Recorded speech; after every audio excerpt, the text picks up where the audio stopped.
ਵਾਹਿਗੁਰੂ ਜੀ ਕਾ ਖਾਲਸਾ ਵਾਹਿਗੁਰੂ ਜੀ ਕੀ ਫਤਿਹ। ਅਸਲਾਮ ਵਾਲੇਕਮ ਆਦਾਬ ਵਰਜ਼ ਮੈਂ ਤੁਹਾਡੀ ਹੋਸਟ ਨੀਲਮ ਕੌਰ ਤੇ ਮੈਂ ਟੀਵੀ 84 ਸਾਰੇ ਦਰਸ਼ਕਾਂ ਤੇ ਸਰੋਤਿਆਂ ਨੂੰ ਜੀ ਆਇਆਂ ਕਹਿੰਦੀਆਂ ਪ੍ਰੋਗਰਾਮ ਸੱਚੋ ਸੱਚ ਵਿੱਚ ਜਿਹੜੇ ਇਸ ਪ੍ਰੋਗਰਾਮ ਨਾਲ ਦੇਸ਼ਾਂ ਵਿਦੇਸ਼ਾਂ ਤੋਂ ਜੁੜ ਚੁੱਕੇ ਨੇ। ਖਾਲਸਾ ਨਫੇਰ ਸੈਂਟਰ ਦੇ ਸੰਚਾਲਕ ਡਾਕਟਰ ਅਮਰਜੀਤ ਸਿੰਘ ਜੀ ਸਟੂਡੀਓ 'ਚ ਮੇਰੇ ਨਾਲ ਸ਼ਾਮਲ ਨੇ। ਉਹਨਾਂ ਨਾਲ ਗੱਲਬਾਤ ਕਰਕੇ ਅੱਜ ਦੇ ਇਸ਼ੂਜ਼ ਪਰ ਉਹਨਾਂ ਦਾ ਤਜ਼ੀਆ ਜਾਣਦੇ ਹਾਂ। ਜੀ ਡਾਕਟਰ ਸਾਹਿਬ ਵਾਹਿਗੁਰੂ ਜੀ ਕਾ ਖਾਲਸਾ ਵਾਹਿਗੁਰੂ ਜੀ ਕੀ ਫਤਿਹ। हाँ जी नीलम कौर जी ਤੁਹਾਨੂੰ ਵੀ ਤੇ ਦੁਨੀਆ ਭਰ ਚ ਬੈਠੇ ਸਾਡੇ ਬਹੁਤ ਹੀ ਪਿਆਰੇ ਸੋਹਣੇ ਸਿਆਣੇ ਟੀਵੀ 84 ਦੇ ਵਿਊਅਰਸ ਨੂੰ ਵੀ ਵਾਹਿਗੁਰੂ ਜੀ ਕਾ ਖਾਲਸਾ ਵਾਹਿਗੁਰੂ ਜੀ ਕੀ ਫਤਿਹ।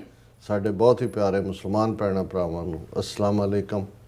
ਗੰਗਾ ਜਮਨੀ ਤਹਿਜ਼ੀਬ ਦੇ ਹਿੰਦੂ ਤਵੀਆਂ ਨੂੰ ਨਮੋ ਨਮੇ ਤੇ ਬਾਕੀ ਸਭ ਵੀਰਾਂ ਭੈਣਾਂ ਨੂੰ ਆਦਾਬ ਅਰਜ਼। ਜੀ ਡਾਕਟਰ ਸਾਹਿਬ ਜੀ ਆਇਆਂ ਨੂੰ ਪ੍ਰੋਗਰਾਮ ਸੱਚੋ ਸੱਚ ਵਿੱਚ ਹੈ। ਬਹੁਤ ਸ਼ੁਕਰੀਆ ਜੀ ਡਾਕਟਰ ਸਾਹਿਬ ਅੱਜ 10 ਜੁਲਾਈ 2025 26 ਹਾੜ ਨਾਨਕਸ਼ਾਹੀ ਸੰਮਤ 557 ਦਾ ਦਿਨ ਹੈ ਤੇ ਡਾਕਟਰ ਸਾਹਿਬ ਪ੍ਰੋਗਰਾਮ ਕਰਨ ਤੋਂ ਪਹਿਲਾਂ ਅਸੀਂ ਦਰਸ਼ਕਾਂ ਤੇ ਸਰੋਤਿਆਂ ਨੂੰ ਹਮੇਸ਼ਾ ਤਰ੍ਹਾਂ ਦੱਸਿਓ ਵਿਊਅਰਸ ਜੇ ਤੁਸੀਂ ਹੱਕ ਸੱਚ ਇਨਸਾਫ ਤੇ ਪੈਰਾ ਦਿੰਦਾ ਇੱਕੋ ਇੱਕ ਚੈਨਲ ਟੀਵੀ 84 ਨੂੰ ਦੇਖਣਾ ਚਾਹੁੰਦੇ ਹੋ ਤਾਂ ਤੁਸੀਂ ਦੇਖ ਸਕਦੇ ਹੋ ਸਪੈਕਟਰਮ ਕੇਬਲ, ਆਰਸ਼ਨ ਕੇਬਲ, ਵੈਲਫਮ ਕੈਨੇਡਾ, roku, ਜਾਦੂ ਬਾਕਸ, ਸ਼ਾਵਾ, ਫੇਸਬੁੱਕ ਟੀਵੀ 84 ਦੀ ਐਪ ਰਾਹੀਂ online streaming and IP box ਤੇ ਤੁਸੀਂ ਟੀਵੀ 84 ਨੂੰ ਦੇਖ ਸਕਦੇ ਹੋ। ਵਿਊਅਰਸ ਜੇ ਤੁਸੀਂ ਟੀਵੀ 84 ਨਾਲ ਜਾਂ ਪ੍ਰੋਗਰਾਮ ਸੱਚੋ ਸੱਚ ਨਾਲ ਫੇਸਬੁੱਕ ਰਾਹੀਂ ਜੁੜੇ ਹੋ ਤਾਂ ਇਸ ਨੂੰ ਵੱਧ ਲਾਈਕ ਕਰੋ ਤੇ ਸ਼ੇਅਰ ਕਰੋ ਅਤੇ ਨਾਲ ਹੀ YouTube ਤੇ ਸਬਸਕ੍ਰਾਈਬ ਕਰੋ।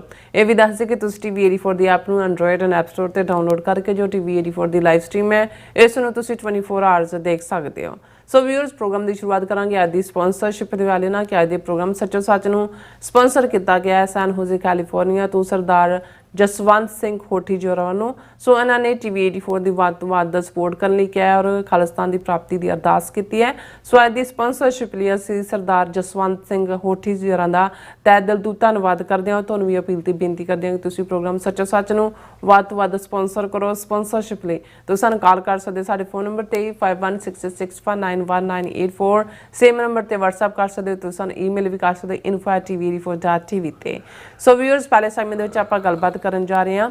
ਭਾਰਤ ਜਿਸ ਤਰ੍ਹਾਂ ਕਿ ਮੀਡੀਆ ਰਿਪੋਰਟਾਂ ਅਨੁਸਾਰ ਅਜੇ ਕੁਝ ਦਿਨ ਪਹਿਲਾਂ ਸਰੀ ਕੈਨੇਡਾ ਵਿੱਚ ਕਪਿਲ ਸ਼ਰਮਾ ਵੱਲੋਂ ਖੋਲ੍ਹੇ ਗਏ ਕੈਫੇ ਦੇ ਬਾਹਰ ਸ਼ੂਟਿੰਗ ਹੋਈ ਹੈ ਔਰ ਭਾਰਤੀ ਮੀਡੀਆ ਨੇ ਇਸ ਸ਼ੂਟਿੰਗ ਦੀ ਜਿਹੜੀ ਹੈ ਜ਼ਿੰਮੇਵਾਰੀ ਖਾਲਿਸਤਾਨੀਆਂ ਦੇ ਖਾਤੇ ਵਿੱਚ ਪਾਉਂਦਿਆਂ ਬੱਬਰ ਖਾਲਸਾ ਇੰਟਰਨੈਸ਼ਨਲ ਜੋੜ ਦਿੱਤਾ ਔਰ ਸਿਆਪਾ ਕਰਨ ਵਾਲੀਆਂ ਮਾਈਆਂ ਵਾਂਗ ਸਮੁੱਚਾ ਭਾਰਤੀ ਮੀਡੀਆ ਇਸ ਨੂੰ ਖਾਲਿਸਤਾਨੀ ਦਹਿਸ਼ਤਗਰਦੀ ਨਾਲ ਜੋੜ ਕੇ ਵੈਨ ਪਾ ਰਿਹਾ। ਸੋ ਜ਼ਾਹਿਰਾ ਤੌਰ ਤੇ ਇਹ ਭਾਰਤੀ ਏਜੰਸੀਆਂ ਦੀ ਕਾਰਵਾਈ ਹੈ ਜਿਹੜੀਆਂ ਕਿ ਖਾਲਿਸਤਾਨ ਦੇ ਸੰਘਰਸ਼ ਨੂੰ ਹਿੰਸਾ ਅਤੇ ਗੈਂਗਵਾਰ ਨਾਲ ਜੋੜ ਕੇ ਬਦਨਾਮ ਕਰਨਾ ਚਾਹੁੰਦੇ ਨੇ। ਸੋ ਇਸ ਬਾਰੇ ਆਪਾਂ ਗੱਲਬਾਤ ਕਰਨ ਜਾ ਰਹੇ ਹਾਂ। ਸੋ ਅਸੀਂ ਚਾਹਾਂਗੇ ਕਿ ਤੁਸੀਂ ਇਸੇ ਤਰ੍ਹਾਂ ਬਣੇ ਰਹਿਣਾ। ਦੇਖਣ ਸੁਣਨ ਲਈ ਤੁਹਾਡਾ ਸਭ ਦਾ ਬਹੁਤ ਬਹੁਤ ਧੰਨਵਾਦ। ਜੀ ਡਾਕਟਰ ਸਾਹਿਬ ਕੀ ਕਹਿਣਾ ਚਾਹੋਗੇ? ਸਭ ਤੋਂ ਪਹਿਲਾਂ ਤਾਂ ਅੱਜ ਦੇ ਪ੍ਰੋਗਰਾਮ ਨੂੰ ਸਪਾਂਸਰ ਕਰਨ ਲਈ ਅਸੀਂ ਅਮਰੀਕਨ ਗੁਰਦੁਆਰਾ ਪ੍ਰਬੰਧਕ ਕਮੇਟੀ ਦੇ ਪ੍ਰੈਜ਼ੀਡੈਂਟ ਸਾਡੇ ਪਿਛਲੇ 4 ਦਹਾਕਿਆਂ ਤੋਂ ਹੀ ਆਲਮੋਸਟ ਸਾਥੀ ਸਹਿਯੋਗੀ ਸਰਦਾਰ ਜਸਵੰਤ ਸਿੰਘ ਹੋਠੀ ਉਹਨਾਂ ਦਾ ਸ਼ੁਕਰੀਆ ਅਦਾ ਕਰਦੇ ਹਾਂ। ਇਹ ਜਦੋਂ ਅਸੀਂ ਫਰਵਰੀ 1992 ਦੇ ਵਿੱਚ Khalistan affair centre 1400 Coleman avenue ਸੈਨ ਹੋਜ਼ੇ ਏਅਰਪੋਰਟ ਦੇ ਬਿਲਕੁਲ ਬੈਕ ਸਾਈਡ ਦੇ ਉੱਤੇ ਖੋਲ੍ਹਿਆ ਤੇ ਪਹਿਲਾ ਕੰਪਿਊਟਰ ਵੀ ਇਹਨਾਂ ਨੇ ਸਾਨੂੰ ਪ੍ਰੋਵਾਈਡ ਕੀਤਾ, ਫਰਨੀਚਰ ਦੇ ਵਿੱਚ ਵੀ ਮਦਦ ਕੀਤੀ ਔਰ ਲਗਾਤਾਰਤਾ ਨਾਲ ਜਿੰਨੀ ਦੇਰ ਅਸੀਂ ਕੈਲੀਫੋਰਨੀਆ ਆਲਮੋਸਟ 1995 ਤੱਕ ਇਸ ਆਫਿਸ ਨੂੰ ਅਸੀਂ ਰਨ ਕੀਤਾ। ਉਹ ਜਿੱਥੇ ਵੀ ਕਿਤੇ ਪ੍ਰੋਟੈਸਟ ਹੋਣ ਕੋਈ ਵੀ ਹੋਏ ਉਹਨਾਂ ਨੇ ਕਹਿਣਾ ਜੀ ਦੱਸੋ ਕਿੰਨੇ ਸਿੰਘਣੀਆਂ ਲੈ ਕੇ ਆਈ ਤੇ ਜੇ ਉਹਨਾਂ ਨੂੰ ਕਿਹਾ ਜੀ ਕਿ ਘੱਟੋ ਘੱਟ 30 ਤੁਹਾਡੇ ਵੱਲੋਂ ਆਣੇ ਚਾਹੀਦੇ ਨੇ ਤੇ ਉਹਨਾਂ ਨੇ 35 ਖੜੇ ਕਰਕੇ ਲਿਆ ਕੇ ਉਹਨਾਂ ਨੇ ਕਹਿਣਾ ਗਿਣ ਲਓ ਕਿੰਨੇ। ਸੋ ਇਹ ਜਿਹੜੀ ਕੌਮ ਪ੍ਰਤੀ ਪੰਥ ਪ੍ਰਤੀ ਵਫਾਦਾਰੀ ਹੈ ਉਹ ਉਹਨਾਂ ਦੇ ਰਗੋ ਰੇਸ਼ੇ ਦੇ ਵਿੱਚ ਹੈ। ਔਰ ਅਮਰੀਕਨ ਗੁਰਦੁਆਰਾ ਪ੍ਰਬੰਧਕ ਕਮੇਟੀ ਦੇ ਮੁੱਖ ਸੇਵਾਦਾਰ ਹੋਣ ਦੇ ਨਾਤੇ ਵੀ ਉਹ ਪੂਰਾ ਹਰ ਪੰਥਕ ਪ੍ਰੋਗਰਾਮ ਨੂੰ ਸਫਲ ਬਣਾਉਣ ਦੇ ਲਈ ਯਤਨਸ਼ੀਲ ਹੁੰਦੇ ਨੇ। ਮਿਲਪੀਟਸ ਦੇ ਵਿੱਚ ਇੱਕ ਨਵਾਂ ਗੁਰਦੁਆਰਾ ਸਾਹਿਬ ਸਥਾਪਿਤ ਹੋਇਆ ਉਸ ਲਈ ਵੀ ਉਹਨਾਂ ਨੇ ਮਿਹਨਤ ਕੀਤੀ। ਸੈਨ ਹੋਜ਼ੇ ਦਾ ਜਿਹੜਾ ਪੁਰਾਣਾ ਗੁਰਦੁਆਰਾ ਸਾਹਿਬ ਹੈ ਜਿਹੜਾ ਬੇਸ਼ੱਕ ਝਗੜੇ ਦਾ ਵਾਇਸ ਹੈ ਅਜੇ ਵੀ ਲੇਕਿਨ ਉਹਦੇ 'ਚ ਵੀ ਉਹਨਾਂ ਨੇ ਬਹੁਤ ਮਿਹਨਤ ਕੀਤੀ। ਸੋ ਇਹ ਜਿਹੜਾ ਹੱਥੀਂ ਸੇਵਾ ਵੀ ਹੈ, ਵਕਤ ਦੇਣਾ ਹੈ, ਆਰਗੇਨਾਈਜ਼ ਕਰਨਾ ਹੈ, ਇਹ ਮਹਾਰਾਜ ਨੇ ਉਹਨਾਂ ਨੂੰ ਟੈਲੈਂਟ ਦਿੱਤਾ ਹੋਇਆ ਔਰ ਸਮੁੱਚਾ ਪਰਿਵਾਰ ਉਹਨਾਂ ਦੇ ਅੱਗੋਂ ਬੱਚੇ ਬੱਚੀ ਔਰ ਸਾਰੇ ਹੀ ਜਿਹੜੇ ਨੇ ਗੁਰੂ ਘਰ ਨੂੰ ਸਮਰਪਿਤ ਨੇ, ਕੌਮੀ ਘਰ ਖਾਲਿਸਤਾਨ ਨੂੰ ਸਮਰਪਿਤ ਨੇ। ਔਰ ਅੱਜ ਕੱਲ੍ਹ ਉਹਨਾਂ ਦੀ ਗੋਡੇ ਦੀ ਸਰਜਰੀ ਹੋਈ ਹੈ। ਆਪਣੀ ਪਿਛਲੇ ਹਫਤੇ ਦੀ ਕੈਲੀਫੋਰਨੀਆ ਵਿਜ਼ਿਟ ਵੇਲੇ ਵੀ ਮੈਂ ਉਹਨਾਂ ਨੂੰ ਮਿਲਣ ਗਿਆ ਔਰ ਅਸੀਂ ਗੁਰੂ ਚਰਨਾਂ 'ਚ ਅਰਦਾਸ ਕਰਦੇ ਹਾਂ ਕਿ ਮਹਾਰਾਜ ਉਹਨਾਂ ਨੂੰ ਅਰੋਗਤਾ ਦੇਣ, ਤੰਦਰੁਸਤੀ ਦੇਣ। ਜੀ। ਔਰ ਇਵੇਂ ਹੀ ਜਿਵੇਂ ਪਿਛਲੇ 4 ਦਹਾਕਿਆਂ ਤੋਂ ਸੈਲਫਲੈਸਲੀ ਨਿਸ਼ਕਾਮਤਾ ਦੇ ਨਾਲ ਉਹ ਇਸ ਪੀੜ ਦੇ ਵਿੱਚ ਸੇਵਾ ਕਰਦੇ ਨੇ, ਇਵੇਂ ਹੀ ਕਰਦੇ ਰਹਿਣ। ਦੇਖੋ, ਅਸੀਂ ਲਗਾਤਾਰਤਾ ਨਾਲ ਜਦੋਂ ਖਾਲਿਸਤਾਨ ਦੇ ਸੰਘਰਸ਼ ਨੂੰ ਡੀਫੇਮ ਕਰਨ ਦੇ ਲਈ ਭਾਰਤੀ ਏਜੰਸੀਆਂ ਨੇ ਕਿਵੇਂ ਜੂਨ 84 ਤੋਂ ਪਹਿਲਾਂ ਹੀ ਇਨਫਿਲਟ੍ਰੇਸ਼ਨ ਕਰ ਲਈ ਹੋਈ ਸੀ, ਉਸ ਦਾ ਜ਼ਿਕਰ ਕਰਦੇ ਹਾਂ। ਸੌਫਟ ਟਾਰਗੇਟ ਜਿਹੜੀ ਟੋਰਾਂਟੋ ਸਟਾਰ ਤੇ ਗਲੋਬ ਐਂਡ ਮੇਲ ਦੇ 2 ਬੜੇ ਐਕਸਪੀਰੀਅੰਸ ਜਰਨਲਿਸਟ ਨੇ ਲਿਖੀ ਸੀ ਕਿਤਾਬ, ਉਹਦਾ ਹਵਾਲਾ ਦਿੰਦੇ ਕਿ ਕਿਵੇਂ ਲੇਟ 70s 'ਚ ਉਹਨਾਂ ਨੇ ਪੇਪ ਗੁਰਦੁਆਰਾ ਸਾਹਿਬ ਟੋਰਾਂਟੋ ਰਾਹੀਂ ਕਿਵੇਂ ਇਨਸਾਈਡ ਦਖਲਅੰਦਾਜ਼ੀ ਕੀਤੀ, ਕਿਵੇਂ ਕੋਰਟ ਰੂਮ ਦੇ ਵਿੱਚ ਵਾਇਲੈਂਸ ਕਰਵਾ ਕੇ ਅਮਰਜੀਤ ਸਿੰਘ ਸਮਰਾ ਨਾਂ ਦਾ ਬੰਦਾ ਜਿਸ ਨੂੰ ਕੈਨੇਡਾ 'ਚੋਂ ਨਿਕਲਣ 'ਚ ਮਦਦ ਕੀਤੀ। ਫਿਰ ਜਦੋਂ ਕੈਨੇਡਾ ਗੌਰਮੈਂਟ ਅੜੀ ਤਾਂ ਉਹਨੂੰ ਵਾਪਸ ਦੇਣਾ ਪਿਆ ਉਹਨਾਂ ਨੂੰ। ਲੇਕਿਨ ਇਹ ਆਪਣੇ ਆਪ ਦੇ ਵਿੱਚ ਇੱਕ ਉਸ ਕੜੀ ਨੂੰ ਜੋੜਦਾ ਹੈ ਜਿਹਦਾ ਫਿਰ ਮੈਂ ਸਮਝਦਾ ਵੀ ਸਭ ਤੋਂ ਵੱਡਾ ਵਾਇਲੈਂਟ ਐਕਸ਼ਨ ਜਿਹੜਾ ਭਾਰਤੀ ਏਜੰਟ, ਬਾਕੀ ਗੁਰਦੁਆਰਿਆਂ 'ਚ ਝਗੜੇ ਕਰਵਾਉਣਾ ਜਾਂ ਦੂਸਰਾ, ਉਹ ਤਾਂ ਲਗਾਤਾਰਤਾ ਨਾਲ ਇੱਕ ਪੱਕਾ ਮਿਸ਼ਨ ਹੈ ਹੀ ਹੈ। ਜਿੰਨੇ ਭਾਰਤ ਦੇ ਹਾਈ ਕਮਿਸ਼ਨ, ਐਮਬੈਸੀਆਂ, ਕੌਂਸੂਲੇਟ ਨੇ, ਉਹਨਾਂ ਨੇ ਬੰਦੇ ਫਿੱਟ ਕੀਤੇ ਹੋਏ ਨੇ। ਔਰ ਤੁਸੀਂ ਦੇਖੋਗੇ ਕਿ ਜਿੱਥੇ ਵੀ ਜਿਸ ਗੁਰਦੁਆਰੇ 'ਚ ਵੀ ਪੰਥ ਦੀ ਗੱਲ ਹੁੰਦੀ ਹੈ ਉੱਥੇ ਕੋਈ ਨਾ ਕੋਈ ਟਕਰਾਅ, ਝਗੜਾ, ਕੋਈ ਮਰਿਆਦਾ ਇਸ਼ੂ ਖੜਾ ਕਰ ਦਿਓ, ਕੋਈ ਦੂਸਰਾ ਕਰ ਦਿਓ, ਉਹ ਤਾਂ ਕੰਮ ਕਰਦੇ ਹੀ ਨੇ। ਲੇਕਿਨ ਉਹਨਾਂ ਦਾ ਜਿਹੜਾ ਸਭ ਤੋਂ ਵੱਡਾ ਐਕਸ਼ਨ ਸੀ ਜਿਹਨੇ ਸਾਨੂੰ ਬਹੁਤ ਨੁਕਸਾਨ ਪਹੁੰਚਾਇਆ ਮੂਵਮੈਂਟ ਨੂੰ, ਉਹ ਏਅਰ ਇੰਡੀਆ ਕਨਿਸ਼ਕਾ ਦਾ ਹਾਦਸਾ ਸੀ ਜਿਹਨੂੰ 40 ਸਾਲ ਹੋ ਗਏ ਨੇ। ਔਰ ਅਸੀਂ ਦੇਖਿਆ ਕਿ ਇਹਨਾਂ 40 ਸਾਲਾਂ 'ਚ ਉਹਨਾਂ ਨੇ ਇਸ ਘਟਨਾ ਨੂੰ ਇੰਨਾ ਜਿਹੜਾ ਉਹ ਵੇਚਿਆ ਥਾਂ ਥਾਂ 'ਤੇ। ਔਰ ਆਲਰੇਡੀ ਜਦੋਂ ਕੋਈ ਵੀ ਚੀਜ਼ ਐਸੀ ਵਾਪਰਦੀ ਹੈ, ਭਾਵੇਂ ਕਰਵਾਉਣ ਵਾਲੇ ਜਾਂ ਉਹਨਾਂ ਦੀ ਸਾਜ਼ਿਸ਼ੀ ਔਰ ਸਾਰੀ ਲਾਈਨ ਉਹਨਾਂ ਦੀ ਹੈ, ਪਰ ਜੇ ਫਰੰਟ ਚਿਹਰੇ ਪੱਗਾਂ ਦਾੜੀਆਂ ਵਾਲੇ ਹੋਣਗੇ ਤੇ ਜ਼ਾਹਰ ਹੈ ਕਿ ਉਹ ਆਮ ਲੋਕਾਂ ਦੇ ਐਂਗਲ ਤੋਂ ਵੀ ਜਾਂ ਜਿਨ੍ਹਾਂ ਨੂੰ ਪਤਾ ਨਹੀਂ ਹੈ ਵੀ ਏਜੰਸੀਆਂ ਦੀਆਂ ਕੀ ਕਾਰਵਾਈਆਂ ਹੁੰਦੀਆਂ ਨੇ, ਉਹ ਤੁਹਾਡੀ ਮੂਵਮੈਂਟ ਦੇ ਖਾਤੇ 'ਚ ਹੀ ਪੈਂਦੀਆਂ। ਲੇਕਿਨ ਇਸ ਸਾਰੇ ਪੀਰੀਅਡ 'ਚ ਜਦੋਂ 18 ਸਤੰਬਰ 2023 ਨੂੰ ਜਸਟਿਨ ਟਰੂਡੋ ਨੇ ਕੈਨੇਡਾ ਦੀ ਪਾਰਲੀਮੈਂਟ ਦੇ ਵਿੱਚ ਖਲੋ ਕੇ ਇਹ ਇਨਕਸ਼ਾਫ ਕੀਤਾ ਕਿ ਹਰਦੀਪ ਸਿੰਘ ਨਿੱਜਰ, ਜਿਨ੍ਹਾਂ ਦਾ 18 ਜੂਨ 2023 ਨੂੰ ਕੋਲਡ ਬਲੱਡਡ ਮਰਡਰ ਕੀਤਾ ਗਿਆ ਸੀ, ਵੀ ਇਹ ਕਾਰਾ ਭਾਰਤੀ ਸਟੇਟ ਦਾ। ਔਰ ਉਸ ਤੋਂ ਬਾਅਦ ਈਵਨ 6 ਉਹਨਾਂ ਦੇ ਹਾਈ ਲੈਵਲ ਡਿਪਲੋਮੈਟ, ਜਿਨ੍ਹਾਂ 'ਚ ਉਹਨਾਂ ਦਾ ਹਾਈ ਕਮਿਸ਼ਨਰ ਸੰਜੇ ਵਰਮਾ ਵੀ ਸ਼ਾਮਲ ਸੀ, ਉਸ ਨੂੰ ਬਾਹਰ ਕੱਢਿਆ ਗਿਆ ਮੁਲਕ 'ਚੋਂ। ਤਾਂ ਇਹ ਪਹਿਲੀ ਵਾਰ ਜਿਹੜਾ ਇਹ ਬਿਰਤਾਂਤ ਜਿਹੜਾ ਅਸੀਂ ਤਾਂ 40 ਸਾਲਾਂ ਤੋਂ ਇਹ ਦੇਖ ਰਹੇ ਸੀ, ਕਹਿ ਵੀ ਰਹੇ ਸੀ ਕਿ ਭਾਈ ਇਹ ਭਾਰਤੀ ਏਜੰਸੀਆਂ ਦੀ ਇਨਫਿਲਟ੍ਰੇਸ਼ਨ ਹੈ, ਇਹ ਇਹਨਾਂ ਦਾ ਕੰਮ ਤਾਂ ਜਿਹੜਾ ਹੈ ਉਹ ਵੀਜ਼ੇ ਦੇਣਾ ਜਾਂ ਆਪਣੇ ਵਿਦਨ ਐਮਬੈਸੀ ਜਿਹੜਾ ਹੈ ਉਹ ਇੰਟਰਫੀਅਰ ਨਹੀਂ ਕਰ ਸਕਦੇ। ਪਰ ਇਹਨਾਂ ਦੀ ਤਾਂ ਡਾਇਰੈਕਟ ਇੰਟਰਫੀਅਰੈਂਸ ਇਕੱਲਾ ਹੀ ਨਹੀਂ ਵੀ ਇਹਨਾਂ ਨੇ ਵੀਜ਼ੇ ਨੂੰ ਹਥਿਆਰ ਬਣਾ ਕੇ ਵਰਤਿਆ। ਕੈਨੇਡਾ ਦੇ ਵਿੱਚ ਜਦੋਂ ਇਹ ਇਨਕਸ਼ਾਫ ਜਸਟਿਨ ਟਰੂਡੋ ਨੇ ਕੀਤਾ ਔਰ ਇਹ ਗੱਲ ਫਰਦਰ ਤੁਰੀ, ਔਰ ਫਿਰ ਜਸਟਿਸ ਹੌਕ ਕਮਿਸ਼ਨ ਵੀ ਬਣਿਆ ਜਿਹਨੇ ਦੇਖਿਆ, ਜਿਹਦੇ ਸਾਹਮਣੇ ਆਇਆ ਕਿ ਕਿਵੇਂ 2019 ਔਰ 2021 ਦੀਆਂ ਫੈਡਰਲ ਚੋਣਾਂ ਦੇ ਵਿੱਚ ਇਹਨਾਂ ਨੇ ਪਾਰਟੀ ਲੀਡਰਸ਼ਿਪ ਦੇ ਵਿੱਚ ਵੀ ਜਿਹੜਾ ਹੈ ਦਖਲਅੰਦਾਜ਼ੀ ਕੀਤੀ, ਉਹਦੇ ਨਤੀਜਿਆਂ ਨੂੰ ਪ੍ਰਭਾਵਿਤ ਕਰਨ ਦੇ ਲਈ।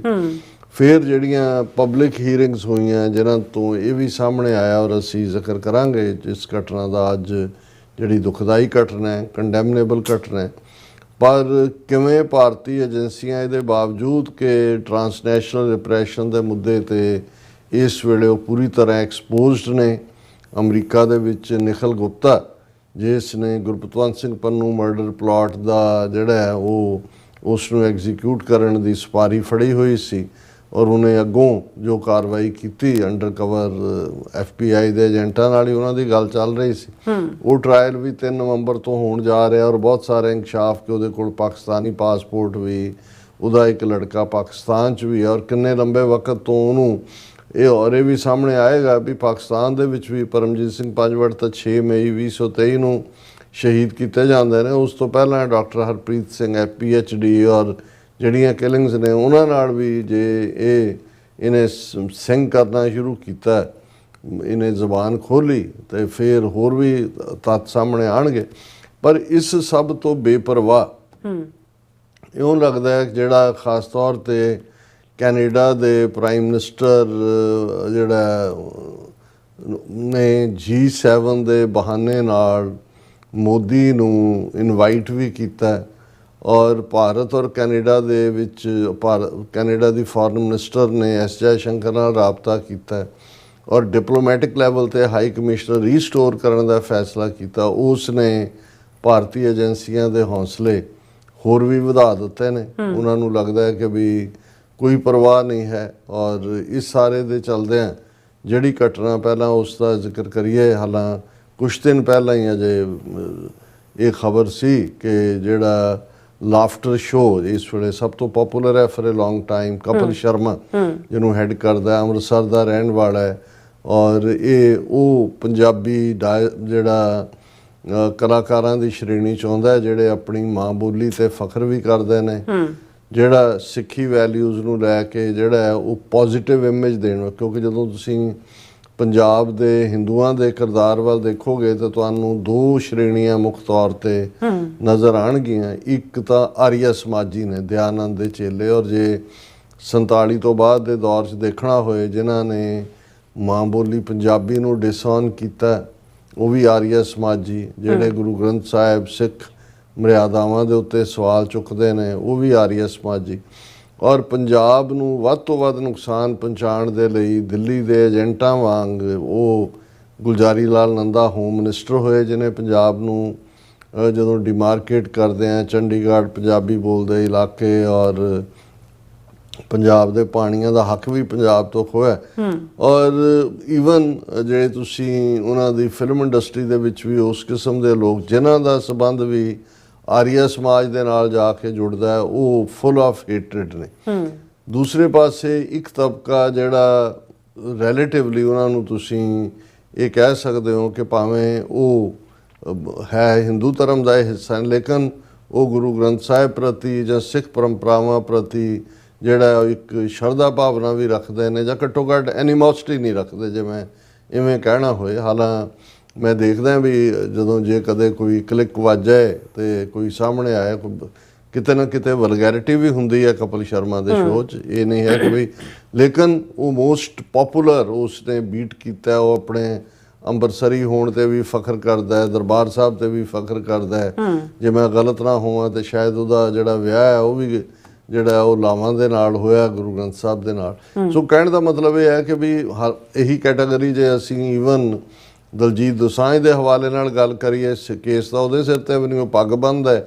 ਲੇਕਿਨ ਇਹ ਜਦੋਂ ਅਸੀਂ ਇੱਕ ਪਾਸੇ ਦੇਖਦੇ ਹਾਂ ਵੀ ਇੰਡੀਅਨ ਨੈਸ਼ਨਲਿਜ਼ਮ ਦੇ ਨਾਂ ਥੱਲੇ ਜਿਹੜੀ ਸੌਫਟ ਪਾਵਰ ਬਾਲੀਵੁੱਡ ਇੰਡਸਟਰੀ ਨੇ ਕ੍ਰੀਏਟ ਕੀਤੀ, ਜਿਸ ਦੇ ਵਿੱਚ ਚੁਪਕੇ ਸਾਇਲੈਂਟਲੀ ਜਿਹੜਾ ਸਲੋਲੀ ਉਹਨਾਂ ਵੈਲਿਊਜ਼ ਨੂੰ ਜਿਹੜੀਆਂ ਕਿ ਹਿੰਦੂਤਵਾਦੀਆਂ ਸੀ, ਜਿਹੜੀਆਂ ਸੋ ਕਾਲਡ ਇੰਡੀਅਨ ਨੈਸ਼ਨਲਿਜ਼ਮ ਸੀ, ਉਹ ਇਨਸਰਟ ਕੀਤੀਆਂ। ਉਹ ਭਾਵੇਂ ਓਮ ਨਮੋ ਸ਼ਿਵਾਏ ਦੇ ਨਾਲ ਕਿਸੇ ਫਿਲਮ ਦੀ ਸ਼ੁਰੂਆਤ ਹੋ ਰਹੀ ਹੈ ਜਾਂ ਫਿਲਮ ਦੀ ਸ਼ੁਰੂਆਤ ਦੇ ਵਿੱਚ ਪੂਜਾ ਦਿਖਾਈ ਜਾ ਰਹੀ ਹੈ ਜਾਂ ਕੋਈ ਹੋਰ ਉਸ ਦੇ ਨਾਲ ਜੁੜਿਆ ਔਰ ਫਿਰ ਉਹਨਾਂ ਦੀਆਂ ਫਿਲਮਾਂ ਦੀਆਂ ਕਹਾਣੀਆਂ, ਦੇਵੀ ਦਾ ਚਮਤਕਾਰ, ਸ਼ਿਵ ਜੀ ਦੇ ਸੱਪ ਦਾ ਉਤਰ ਕੇ ਆ ਜਾਣਾ, ਈਵਲ ਕਰੈਕਟਰ ਨੂੰ ਡੰਗ ਮਾਰਨਾ ਔਰ ਦੂਜੇ ਤੀਜੇ।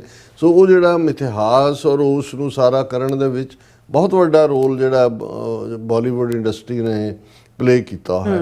ਔਰ ਸਿੱਖਾਂ ਨੂੰ ਡੈਨੀਗ੍ਰੇਟ ਕਰਨ ਦੇ ਲਈ ਉਹਨਾਂ ਨੂੰ ਤੁਸੀਂ ਟੈਕਸੀ ਡਰਾਈਵਰ ਬਣਾ ਦਿਓ, ਜੋਕਰ ਬਣਾ ਦਿਓ, ਸ਼ਰਾਬੀ ਦਿਖਾ ਦਿਓ, ਕੁਛ ਹੋਰ ਦਿਖਾ ਦਿਓ, ਉਹ ਸਾਰਾ ਪਾਰਟ ਚੱਲਦਾ ਰਿਹਾ।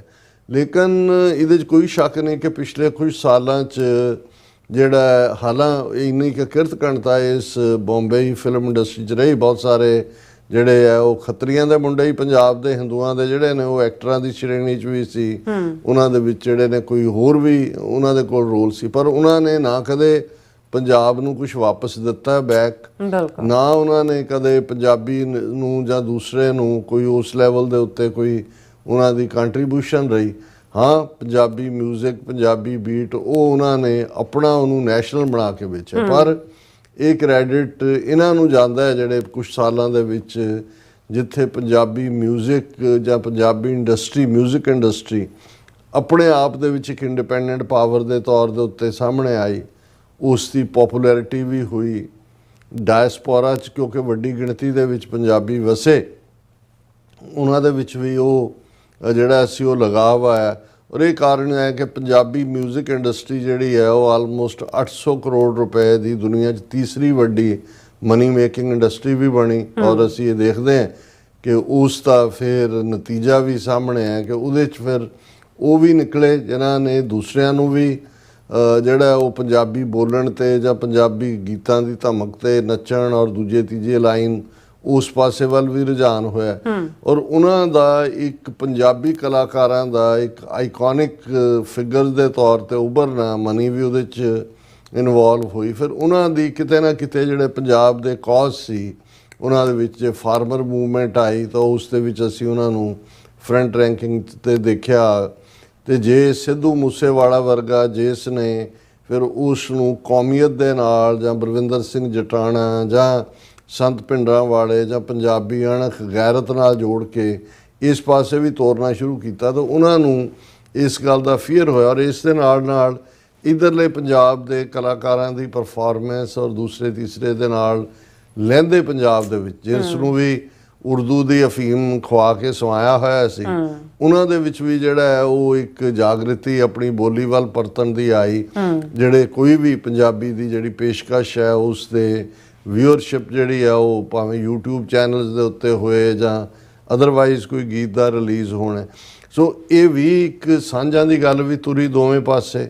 ਔਰ ਉਸ ਦਾ ਅਸੀਂ ਨਤੀਜਾ ਦੇਖ ਸਕਦੇ ਹਾਂ ਵੀ ਫਿਰ ਜਿਹੜੇ ਆਈਕੋਨਿਕ ਤੌਰ ਦੇ ਉੱਤੇ ਸਾਹਮਣੇ ਕੁਛ ਨੂੰ ਤਾਂ ਉਹਨਾਂ ਨੇ ਐਲੀਮੀਨੇਟ ਕਰਤਾ ਹੈ, ਜਿਵੇਂ ਸਿੱਧੂ ਮੂਸੇਵਾਲਾ ਹੈ ਜਾਂ ਦੀਪ ਸਿੱਧੂ ਹੈ। ਦੀਪ ਸਿੱਧੂ ਨੇ ਤਾਂ ਪੋਲੀਟੀਕਲ ਸੈਂਟਰ ਦੇ ਵਿੱਚ ਆ ਕੇ ਆਪਣਾ ਜਿਹੜੀ ਕੌਮ ਪ੍ਰਸਤੀ ਦਾ ਰੋਲ ਅਦਾ ਕਰਨਾ ਸ਼ੁਰੂ ਕੀਤਾ। ਸਿੱਧੂ ਮੂਸੇਵਾਲਾ ਉਸ ਪਾਸੇ ਵੱਲ ਮੁੜ ਰਿਹਾ ਸੀ। ਪਰ ਇਸ ਦੇ ਨਾਲ ਨਾਲ ਫਿਰ ਉਹਨਾਂ ਨੇ ਦੇਖਿਆ ਕਿ ਈਵਨ ਜਿਹੜੇ ਦੂਸਰੇ ਲੋਕ ਜਿਹੜੇ ਭਾਵੇਂ ਕੋਈ ਕੌਮੀਅਤ ਦੇ ਐਂਗਲ ਤੋਂ ਜਾਂ ਸਾਡੇ ਕੋਈ ਉਹ ਟਰਸਟਵਰਦੀ ਜਾਂ ਕੋਈ ਪ੍ਰੇਜ਼ਵਰਦੀ ਨਹੀਂ ਨੇ। ਹੁਣ ਦਲਜੀਤ ਦੋਸਾਂਝ ਨੇ ਉਹ ਜਿਹੜਾ ਇੱਕ ਕੀ ਉਸ ਨੂੰ ਵਲਗਰ ਜੇ ਗਾਣੇ ਗਾਣ ਵਾਲਾ ਸੀ, ਉਸ ਦਾ ਰੋਲ ਅਦਾ ਚਮਕੀਲਾ ਕੇ ਕੀ ਹੈ, ਉਹਦਾ ਕਿਰਦਾਰ ਵੀ ਅਦਾ ਕੀਤਾ, ਪੱਗ ਲਾ ਕੇ ਤੇ ਉਹ ਚਮਕੀਲਾ ਬਣਿਆ ਤੂੰਬੀ ਜਿਹੀ ਫੜ ਕੇ। ਉਹ ਸਾਰੇ ਬੈਲੈਂਸ। ਪਰ ਉਹਨਾਂ ਨੇ ਜੇ ਜਸਵੰਤ ਸਿੰਘ ਖਾਲੜਾ ਦੇ ਉੱਤੇ ਬਣੀ ਫਿਲਮ ਆਈ ਜਿਸ ਜਿਹੜੀ ਅੱਜ ਤੱਕ ਵੀ ਰਿਲੀਜ਼ ਨਹੀਂ ਹੋਣ ਦਿੱਤੀ ਗਈ, ਤੇ ਜੇ ਹੁਣ ਕੋਈ ਹੋਰ ਫਿਲਮ ਜਿਹਦੇ 'ਚ ਕਿ ਪ੍ਰੀ ਪਹਿਲਗਾਮ ਪਾਕਿਸਤਾਨੀ ਕਲਾਕਾਰ ਦੇ ਨਾਲ ਉਹਨੇ ਕੰਮ ਕੀਤਾ ਸੀ ਤਾਂ ਕਿਸ ਕਿਸਮ ਦਾ ਤੂਫਾਨ ਖੜਾ ਕੀਤਾ ਗਿਆ, ਪੂਰੀ ਬਾਈਕਾਟ ਦੀ ਲਾਈਨ। ਹਾਲਾਂ ਉਹਨਾਂ ਨੇ ਖੁਦ ਹੀ ਫੈਸਲਾ ਕੀਤਾ ਸੀ ਕਿ ਇੰਡੀਆ 'ਚ ਰਿਲੀਜ਼ ਨਹੀਂ ਕਰਨੀ। ਲੇਕਿਨ ਅਸੀਂ ਇਹ ਦੇਖਦੇ ਹਾਂ ਕਿ ਇਹਦੇ ਬਾਵਜੂਦ ਕਿਉਂਕਿ ਡਾਇਸਪੋਰਾ ਦੇ ਵਿੱਚ ਵੀ ਸੀ ਕਿ ਵੀ ਨਹੀਂ ਇਹ ਇੰਡੀਅਨ ਸਿਸਟਮ ਜਾਂ BJP ਜਾਂ ਹਿੰਦੂਤਵੀਆਂ ਦਾ ਜਿਹੜਾ ਪਾਰਟ ਹੈ ਇਹਨੂੰ ਅਸੀਂ ਭੰਨਣਾ। ਤੇ ਦੂਸਰੇ ਪਾਸੇ ਪਾਕਿਸਤਾਨ 'ਚ ਵੀ ਇਸ ਵਾਰ ਸੀ ਕਿ ਜਿੱਥੇ ਪੰਜਾਬੀ ਫਿਲਮਾਂ ਜਾਂ ਦੂਜੇ ਉਹਨਾਂ ਦੀ ਮਾਰਕੀਟ ਮਰਖਪ ਗਈ ਸੀ, ਉਸ ਨੇ ਜਿਹੜੀ ਵੀ ਫਿਲਮ ਨੇ ਬਣਾਈ ਉਹ ਸਰਦਾਰ ਜੀ ਕੇ ਕੀ ਹੈ ਉਸ ਨੇ ਰਿਕਾਰਡ ਬਿਜ਼ਨਸ ਕੀਤਾ। ਸੋ ਇਸ ਤੋਂ ਪਹਿਲਾਂ ਵੀ ਅਸੀਂ ਦੇਖਿਆ ਕਿ ਵੀ ਜਦੋਂ ਇੱਕ ਪੰਜਾਬੀਆਂ ਦੇ ਹੱਕਾਂ ਦੀ ਗੱਲ ਦੇ ਉੱਤੇ ਇੱਕ ਫਿਲਮ ਆਈ ਸੀ ਉਸ ਨੇ ਬਹੁਤ ਅੱਛਾ ਬਿਜ਼ਨਸ ਕੀਤਾ ਸੀ। ਹਾਲਾਂ ਭਾਰਤ ਦੇ ਵਿੱਚ ਉਹ ਨਹੀਂ ਸੀ ਲੱਗਣ ਦਿੱਤੀ ਗਈ। ਸੋ ਇਹ ਸਾਰੇ ਪਾਰਟ ਨੇ ਕਿ ਵੀ ਉਹਨਾਂ ਨੂੰ ਇਹ ਲੱਗਾ ਕਿ ਵੀ ਜੇ ਬੰਬੇ ਦੀ ਫਿਲਮ ਇੰਡਸਟਰੀ ਹਿੰਦੂਤਵਾ ਜਾਂ ਇੰਡੀਅਨ ਨੈਸ਼ਨਲਿਜ਼ਮ ਦੀ ਸੌਫਟ ਪਾਵਰ ਸੀ ਤੇ ਇਹ ਜਿਹੜੀ ਸਾਡੀ ਪੰਜਾਬੀ ਇੰਡਸਟਰੀ ਹੈ ਇਹ ਇੱਕ ਸੌਫਟ ਪਾਵਰ ਦੇ ਤੌਰ ਦੇ ਉੱਤੇ ਉੱਭਰੀ ਹੈ, ਜਿੱਥੇ ਪੰਜਾਬੀ ਜ਼ਬਾਨ ਦੀ ਪ੍ਰਮੋਸ਼ਨ ਵੀ, ਜਿੱਥੇ ਸਿੱਖ ਦੇ ਕਿਰਦਾਰ ਨੂੰ ਵੀ ਇੱਕ ਪੋਜ਼ਿਟਿਵਿਟੀ ਦੇ ਨਾਲ, ਪੱਗ ਵੀ ਕਾਰਨਰ ਦਾ ਚਿੰਨ੍ਹ। ਔਰ ਇਹ ਸਾਰੇ ਪਾਰਟ ਨੂੰ ਵੀ ਜੇ ਅਸੀਂ ਇਹ ਦੇਖੀਏ ਵੀ ਉਹਨਾਂ ਦੀਆਂ ਏਜੰਸੀਆਂ ਬੜੀਆਂ ਮਾਈਨਿਊਟਲੀ ਜਿਹੜੀਆਂ ਨੇ ਉਹ ਦੇਖਦੀਆਂ ਨੇ ਕਿ ਭਾਈ ਇਹ ਕੀ ਡਿਵੈਲਪਮੈਂਟਸ ਹੋ ਰਹੀਆਂ। ਸੋ ਇਸ ਸਭ ਦੇ ਚੱਲਦੇ ਆ ਦੂਸਰੇ ਪਾਸੇ ਅਸੀਂ ਜੇ ਕੈਨੇਡਾ ਦੇ ਹਵਾਲੇ ਨਾਲ ਇਹ ਦੇਖੀਏ ਕਿ ਭਾਈ ਕਿਵੇਂ ਜਿਹੜਾ ਸਿਸਟਮੈਟਿਕਲੀ ਉਹਨਾਂ ਨੇ ਇਹ ਗੈਂਗਸਟਰਸ ਨੂੰ ਪ੍ਰਮੋਟ ਕੀਤਾ। ਜੇ ਇੱਧਰ ਜਿਹੜੀ ਹੈ ਉਹ ਪੰਜਾਬੀ ਮਿਊਜ਼ਿਕ ਇੰਡਸਟਰੀ ਜਾਂ ਫਿਲਮ ਇੰਡਸਟਰੀ ਜਾਂ ਵੀਡੀਓਜ਼ ਵਾਲੀਆਂ ਦੀ ਪ੍ਰਮੋਸ਼ਨ ਹੁੰਦੀ ਹੈ ਤੇ ਨਾਲ ਦੀ ਨਾਲ ਫਰੋਤੀਆਂ, ਐਕਸਟੋਰਸ਼ਨਸ, ਦੂਜੀ ਤੀਜੀ ਲਾਈਨ ਵੀ ਖੜੀ ਕਰ ਦਿੱਤੀ ਗਈ। ਹੁਣ ਇਹਦੇ ਬਾਰੇ ਤਾਂ ਕੋਈ ਦੋ ਰਾਵਾਂ ਹੀ ਨਹੀਂ ਨੇ ਕਿ ਕਿਵੇਂ ਲਾਰੈਂਸ ਬਿਸ਼ਨੋਈ ਵਰਗਾ ਬੰਦਾ ਜਿਹਨੂੰ ਜਿਹੜਾ ਜੇਲ੍ਹ 'ਚ ਬੈਠ ਕੇ ਕਮਾਂਡ ਕਰ ਰਿਹਾ ਹੈ, ਜਿਹਨੂੰ ਅਮਿਤ ਸ਼ਾਹ ਨੇ ਗੁਜਰਾਤ ਦੇ ਵਿੱਚ ਰੱਖਿਆ ਹੋਇਆ, ਹਾਲਾਂਕਿ ਕਿਵੇਂ ਜਿਹੜਾ ਹੈ ਉਸ ਦੀ ਪ੍ਰਮੋਸ਼ਨ ਔਰ ਉਹਦੀ ਗੈਂਗ ਦੇ ਬੰਦਿਆਂ ਨੂੰ ਕਿਵੇਂ ਬਾਹਰ ਖੜਾ ਕੀਤਾ ਗਿਆ। ਔਰ ਇਸ ਸਾਰੇ ਦੇ ਚੱਲਦੇ ਆ ਇਹ ਜਿਹੜੀ, ਕਿਉਂਕਿ ਇਹ ਕੋਈ ਪਹਿਲੀ ਘਟਨਾ ਨਹੀਂ ਹੈ ਕਿ ਜਿਹੜੀ ਕਪਿਲ ਸ਼ਰਮਾ ਦੇ ਕੈਫੇ ਦੇ ਉੱਤੇ ਜਿਹੜਾ ਹੈ ਉਹ ਫਾਇਰਿੰਗ ਕਰਕੇ ਉਹਨੂੰ ਇੱਕਦਮ ਅੱਗੇ ਤਾਂ ਚਲੋ ਇਹ ਹੁੰਦਾ ਹੈ ਕਿ ਜੀ ਕਿਹੜਾ ਗੈਂਗਸਟਰ ਹੈ, ਬਿਸ਼ਨੋਈ ਨੇ ਜ਼ਿੰਮੇਵਾਰੀ ਲਈ ਤੇ ਦੂਜੀ ਲਈ। ਇਸ ਘਟਨਾ ਨੂੰ ਫੌਰਨ ਜੋੜ ਦਿੱਤਾ ਗਿਆ ਕਿਸੇ ਹਰਜੀਤ ਸਿੰਘ ਲਾਡੀ ਨਾਂ ਦਾ ਬੰਦਾ ਜਰਮਨ 'ਚ ਬੈਠਾ ਹੈ ਕਿ ਜੀ ਉਹ ਬੱਬਰ ਖਾਲਸਾ ਇੰਟਰਨੈਸ਼ਨਲ ਨਾਲ ਸੰਬੰਧਿਤ ਹੈ। NIA ਨੇ, ਉਹਨਾਂ ਦੀ ਇੰਡੀਆ ਦੀ ਨੈਸ਼ਨਲ ਇਨਵੈਸਟੀਗੇਟਿਵ ਏਜੰਸੀ ਨੇ ਉਹਦਾ ਇੰਨਾ ਇਨਾਮ ਰੱਖਿਆ ਹੋਇਆ। ਔਰ ਇਹ ਜਿਹੜਾ ਨਾਲ ਦੀ ਨਾਲ ਸਾਰਾ ਭਾਰਤੀ ਮੀਡੀਆ ਜਿਹੜਾ, ਜਿਵੇਂ ਉਹ ਤੁਸੀਂ ਕਿਹਾ ਕਿ ਵੀ ਉਹ ਜਿਹੜੀਆਂ ਮਾਈਆਂ ਸਿਆਪਾ ਕਰਨ ਲੱਗਿਆਂ ਵੈਣ ਪਾਉਂਦੀਆਂ ਨੇ, ਇਵੇਂ ਇੱਕ ਸਿਰੇ ਤੋਂ ਸ਼ੁਰੂ ਹੋ ਕੇ ਦੂਜੇ ਸਿਰੇ ਤੱਕ ਤੁਹਾਨੂੰ ਵੈਣ ਦੀ ਆਵਾਜ਼ ਨਜ਼ਰ ਆਉਂਦੀ ਹੈ। ਜਿਵੇਂ ਕੋਆਰਡੀਨੇਟਡ ਉਹਨਾਂ ਦਾ ਐਫਰਟ ਇਲੈਕਟ੍ਰੋਨਿਕ ਮੀਡੀਆ, ਡਿਜੀਟਲ ਦੇ ਉੱਤੇ, ਪ੍ਰਿੰਟ ਦੇ ਉੱਤੇ, ਦੂਜੇ ਤੀਜੇ, ਔਰ ਈਵਨ ਟ੍ਰਿਬਿਊਨ ਵਰਗੀ ਅਖਬਾਰ ਉਹ ਕੋਟ ਅਨਕੋਟ ਕਰਕੇ ਖਾਲਿਸਤਾਨੀ operative opens fire at Kapil Sharma's cafe in Canada. Harjeet Singh Ladi is listed among India's most wanted terrorists by national investigative agencies. ਕਿ ਜਰਮਨ ਵਾਲਿਆਂ ਨੂੰ ਇੱਧਰ ਜੋੜਿਆ, ਕੋਈ ਸਬੂਤ ਨਹੀਂ, ਕੋਈ ਕੈਨੇਡੀਅਨ ਏਜੰਸੀਆਂ ਨੇ ਬਰੀਫ ਨਹੀਂ ਕੀਤਾ, ਕੋਈ ਬੰਦਾ ਫੜਿਆ ਨਹੀਂ ਗਿਆ ਕਿਸੇ ਨਾਲ ਕੋਈ। ਹਾਲਾਂ ਚਲੋ ਇੱਕ ਚੰਗੀ ਗੱਲ ਹੈ ਕਿ ਵੀ ਕੋਈ ਕਿਸੇ ਦਾ ਕੋਈ ਜ਼ਖਮੀ ਨਹੀਂ ਹੋਇਆ ਜਾਂ ਕੋਈ ਜਾਨੀ ਨੁਕਸਾਨ ਨਹੀਂ ਹੋਇਆ। ਉਹਨਾਂ ਦਾ ਮਕਸਦ ਵੀ ਸ਼ਾਇਦ, ਕਿਉਂਕਿ ਉਸ ਦੇ ਵਿੱਚ ਤਾਂ ਜੇ ਹੁਣ ਹਰਦੀਪ ਸਿੰਘ ਨਿੱਜਰ ਦਾ ਮਰਡਰ ਕੀਤਾ ਤਾਂ ਫੜੇ ਗਏ, ਬੰਦੇ ਵੀ ਫੜੇ ਗਏ, ਦੂਜੇ ਵੀ ਹੈ। ਸੋ ਇਹ ਇੱਕ ਉਸ ਪੈਟਰਨ ਨੂੰ ਜਿਹੜਾ ਇੰਡੀਅਨ ਏਜੰਸੀਆਂ ਦਾ ਪੈਟਰਨ ਹੈ ਕਿ ਇਸ ਵੇਲੇ ਜਦੋਂ ਅਸੀਂ ਇਹਦਾ ਜਿਹੜਾ ਮਾਣ ਨਾਲ ਕਹਿੰਦੇ ਹਾਂ ਕਿ ਇਸ ਵੇਲੇ ਖਾਲਿਸਤਾਨ ਦਾ ਮੁੱਦਾ ਇੰਟਰਨੈਸ਼ਨਲ ਰਡਾਰ ਦੇ ਉੱਤੇ, ਇੰਡੀਆ ਐਜ਼ ਏ ਰੋਗ ਸਟੇਟ ਐਕਸਪੋਜ਼ ਹੋਈ ਹੈ।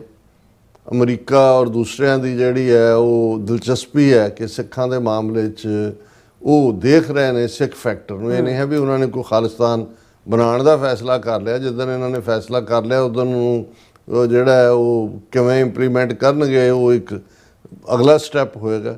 ਹਾਲ ਦੀ ਘੜੀ ਦਿਲਚਸਪੀ ਹੈ। ਔਰ ਇਸ ਸਾਰੇ ਦੇ ਚੱਲਦੇ ਆ ਉਹਨਾਂ ਦੇ ਲਈ ਇੰਡੀਅਨ ਏਜੰਸੀਆਂ ਜਿਹੜੀਆਂ ਨੇ ਉਹਨਾਂ ਨੂੰ ਲੱਗਦਾ ਕਿ ਅਜੇ ਅਮਰੀਕਾ 'ਚ ਇਸ ਕਿਸਮ ਦਾ ਹੁਣ, ਕਿਉਂਕਿ 17 ਅਗਸਤ ਨੂੰ ਵਾਸ਼ਿੰਗਟਨ DC ਦੇ ਵਿੱਚ ਖਾਲਿਸਤਾਨ ਰੈਫਰੈਂਡਮ ਦੀਆਂ ਵੋਟਾਂ ਪੈਣੀਆਂ ਨੇ।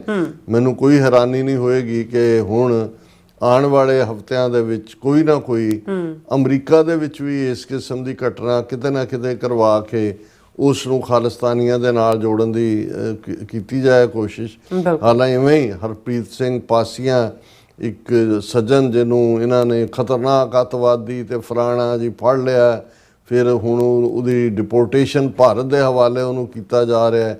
ਇਹ ਇਹਦੇ ਥੱਲੇ ਉਹਨਾਂ ਨੇ ਆਲਰੇਡੀ ਇੱਕ ਨੈਰੇਟਿਵ ਬਣਾਉਣ ਦੀ ਤਾਂ ਕੋਸ਼ਿਸ਼ ਕੀਤੀ ਹੋਈ ਹੈ ਕਿ ਭਾਈ ਜਿਹੜੇ ਨੇ ਜਿਵੇਂ ਅਮਰੀਕਾ ਵੀ ਡੈਨ ਆਫ ਜਿਹੜਾ ਖਾਲਿਸਤਾਨੀ ਦਹਿਸ਼ਤਗਰਦੀ ਵਾਲਿਆਂ ਦਾ ਹੋਏ, ਲੇਕਿਨ ਅਮਰੀਕਾ 'ਚ ਕਿਉਂਕਿ ਏਜੰਸੀਆਂ ਦੀ ਮੁਸਤੈਦੀ ਹੈ ਆਲਰੇਡੀ, ਜਿਹੜਾ ਉਹ ਨਿਖਿਲ ਗੁਪਤਾ ਕਾਬੂ 'ਚ ਹੈ।